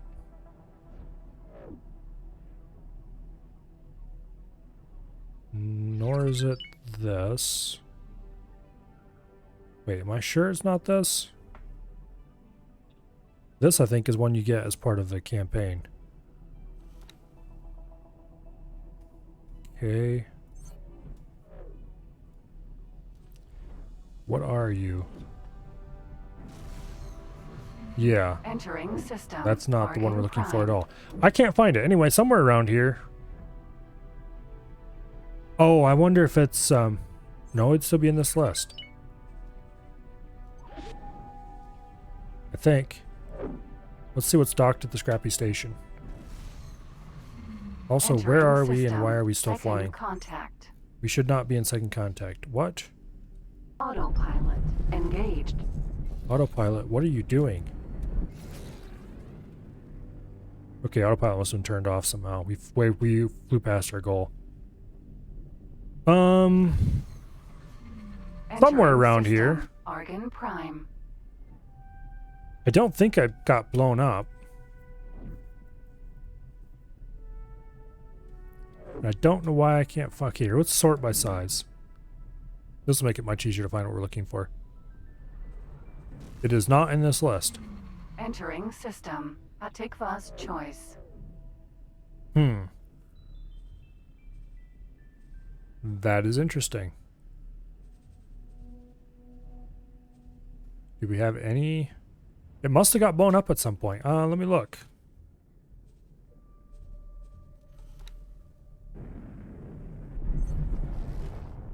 I don't see any ship got blown up things. I don't remember it getting blown up. Surely I didn't sell it. Oh well, it doesn't really matter. Autopilot. It's not Disengaged. any faster than this. I just wanted to show off a... This thing is probably my favorite ship in the game. 1400, 1500, something like that, top speed. Let's see. Nope, 1605. Top speed. It's a fighter, so it's ridiculously maneuverable. It's got split engines, so it doesn't have the world's greatest thrust performance, but it's still pretty reasonable.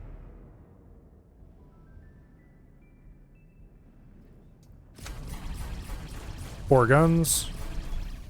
It's got two sort of shotgun thingies and then two heavy cannon type dang things. Yeah, very maneuverable, very fast, lots of firepower. Probably the most fun ship in this game, in my opinion. With the Dragon Raider being a second, I guess, somewhere in there. Because that has 6 guns, although it isn't nearly as maneuverable. But anyway, this giant clump is my scrapping station. We actually made most of our income in this particular run by scrapping stuff. Destroying enemy ships and stations and then chunking them up in pieces and dragging them back here and turning them into resources. For some reason that takes a lot of energy cells. We had a giant block of solar panels packed as tightly as they could possibly be packed. Up here we have 2 of our destroyers. These are split destroyers, which are pretty cool. I quite like the split destroyer. It's well balanced. Good firepower. It doesn't quite have the firepower of a Sin, but it's pretty close. Especially configured the way these are. They have argon plasmas on them, which have quite a long range.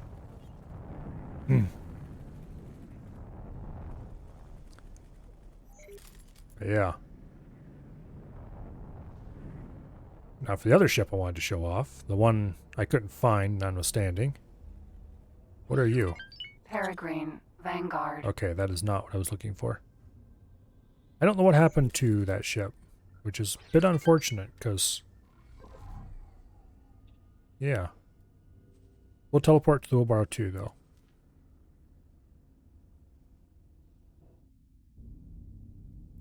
I'm like 99.999% sure I didn't blow it up at any point. So I don't know where it went. But it's not in this list. And I don't see it listed as a subordinate. Entering system. Black hole sun. Okay. This is the Asgard.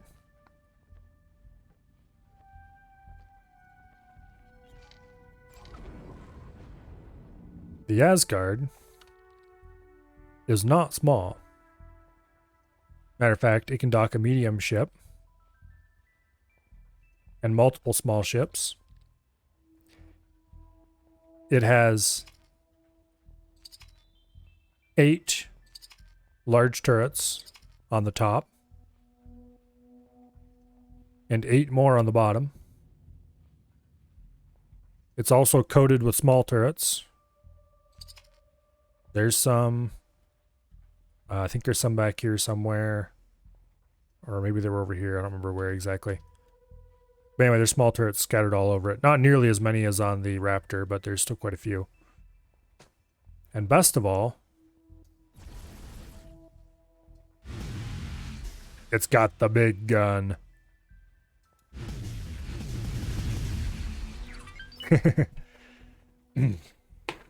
This gun can just melt stuff. Those guns are the same as the guns that were on the Sin, the ship I was using in the other save, except it has 2 of them instead of 3. But that one, well, nothing matches it. Except apparently there is an even more powerful version of this that can be had if you do the right things. I'm not entirely sure what you need to do. One of these days I'll figure it out. But there's some kind of secret quest or whatever you have to do to find the thing. But anyway, if you happen to get a K in front of you, you can make it go away very, very quickly with that gun. It also overheats like super fast, so. And this thing doesn't fly very quickly. It is a little slow. I'm not sure what our top speed is, but it is not amazing. But that's fine, because it's a gigantic capital ship, so kind of what do you expect? Well, it is pretty respectable, I guess. It's almost 200. Yeah, 194 meters a second, 195. It's actually not too bad. It just doesn't maneuver that quickly. But when you can vaporize stations or capital ships with your laser of doom, it's more than makes up for it. I'm actually not too far, probably like a week or two of playing, away from having one of these in my other save. Guess it depends on how often I stream X4. But yeah. Anyway, on that note, it is 10:53, and normally I try to end around 10:30 or so. So I think that I am going to call it a day. So, thank you all very much for coming. I greatly appreciate every single one of you. And who is streaming and what are they doing? Af is playing Pulsar, so I'm guessing that's with Avi. Yes, it is with Avi. And Waste isn't doing anything, but that doesn't matter because we're going to raid Af anyway. So, let's go see.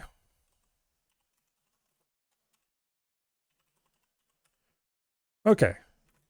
Af's a pretty cool guy. They're playing Pulsar, which is another space game of a completely different kind. But I guess we'll go see the shenanigans. Hopefully I'll see you all back here tomorrow. I'll probably start sometime around noon Eastern. Noon, 1 o'clock, 2 o'clock, somewhere thereabouts.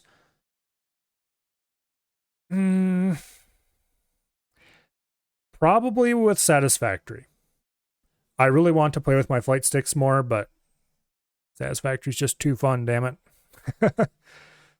So, yeah. I will see you all then, hopefully. I hope you all have an awesome night. Yeah, goodbye, and go see Af.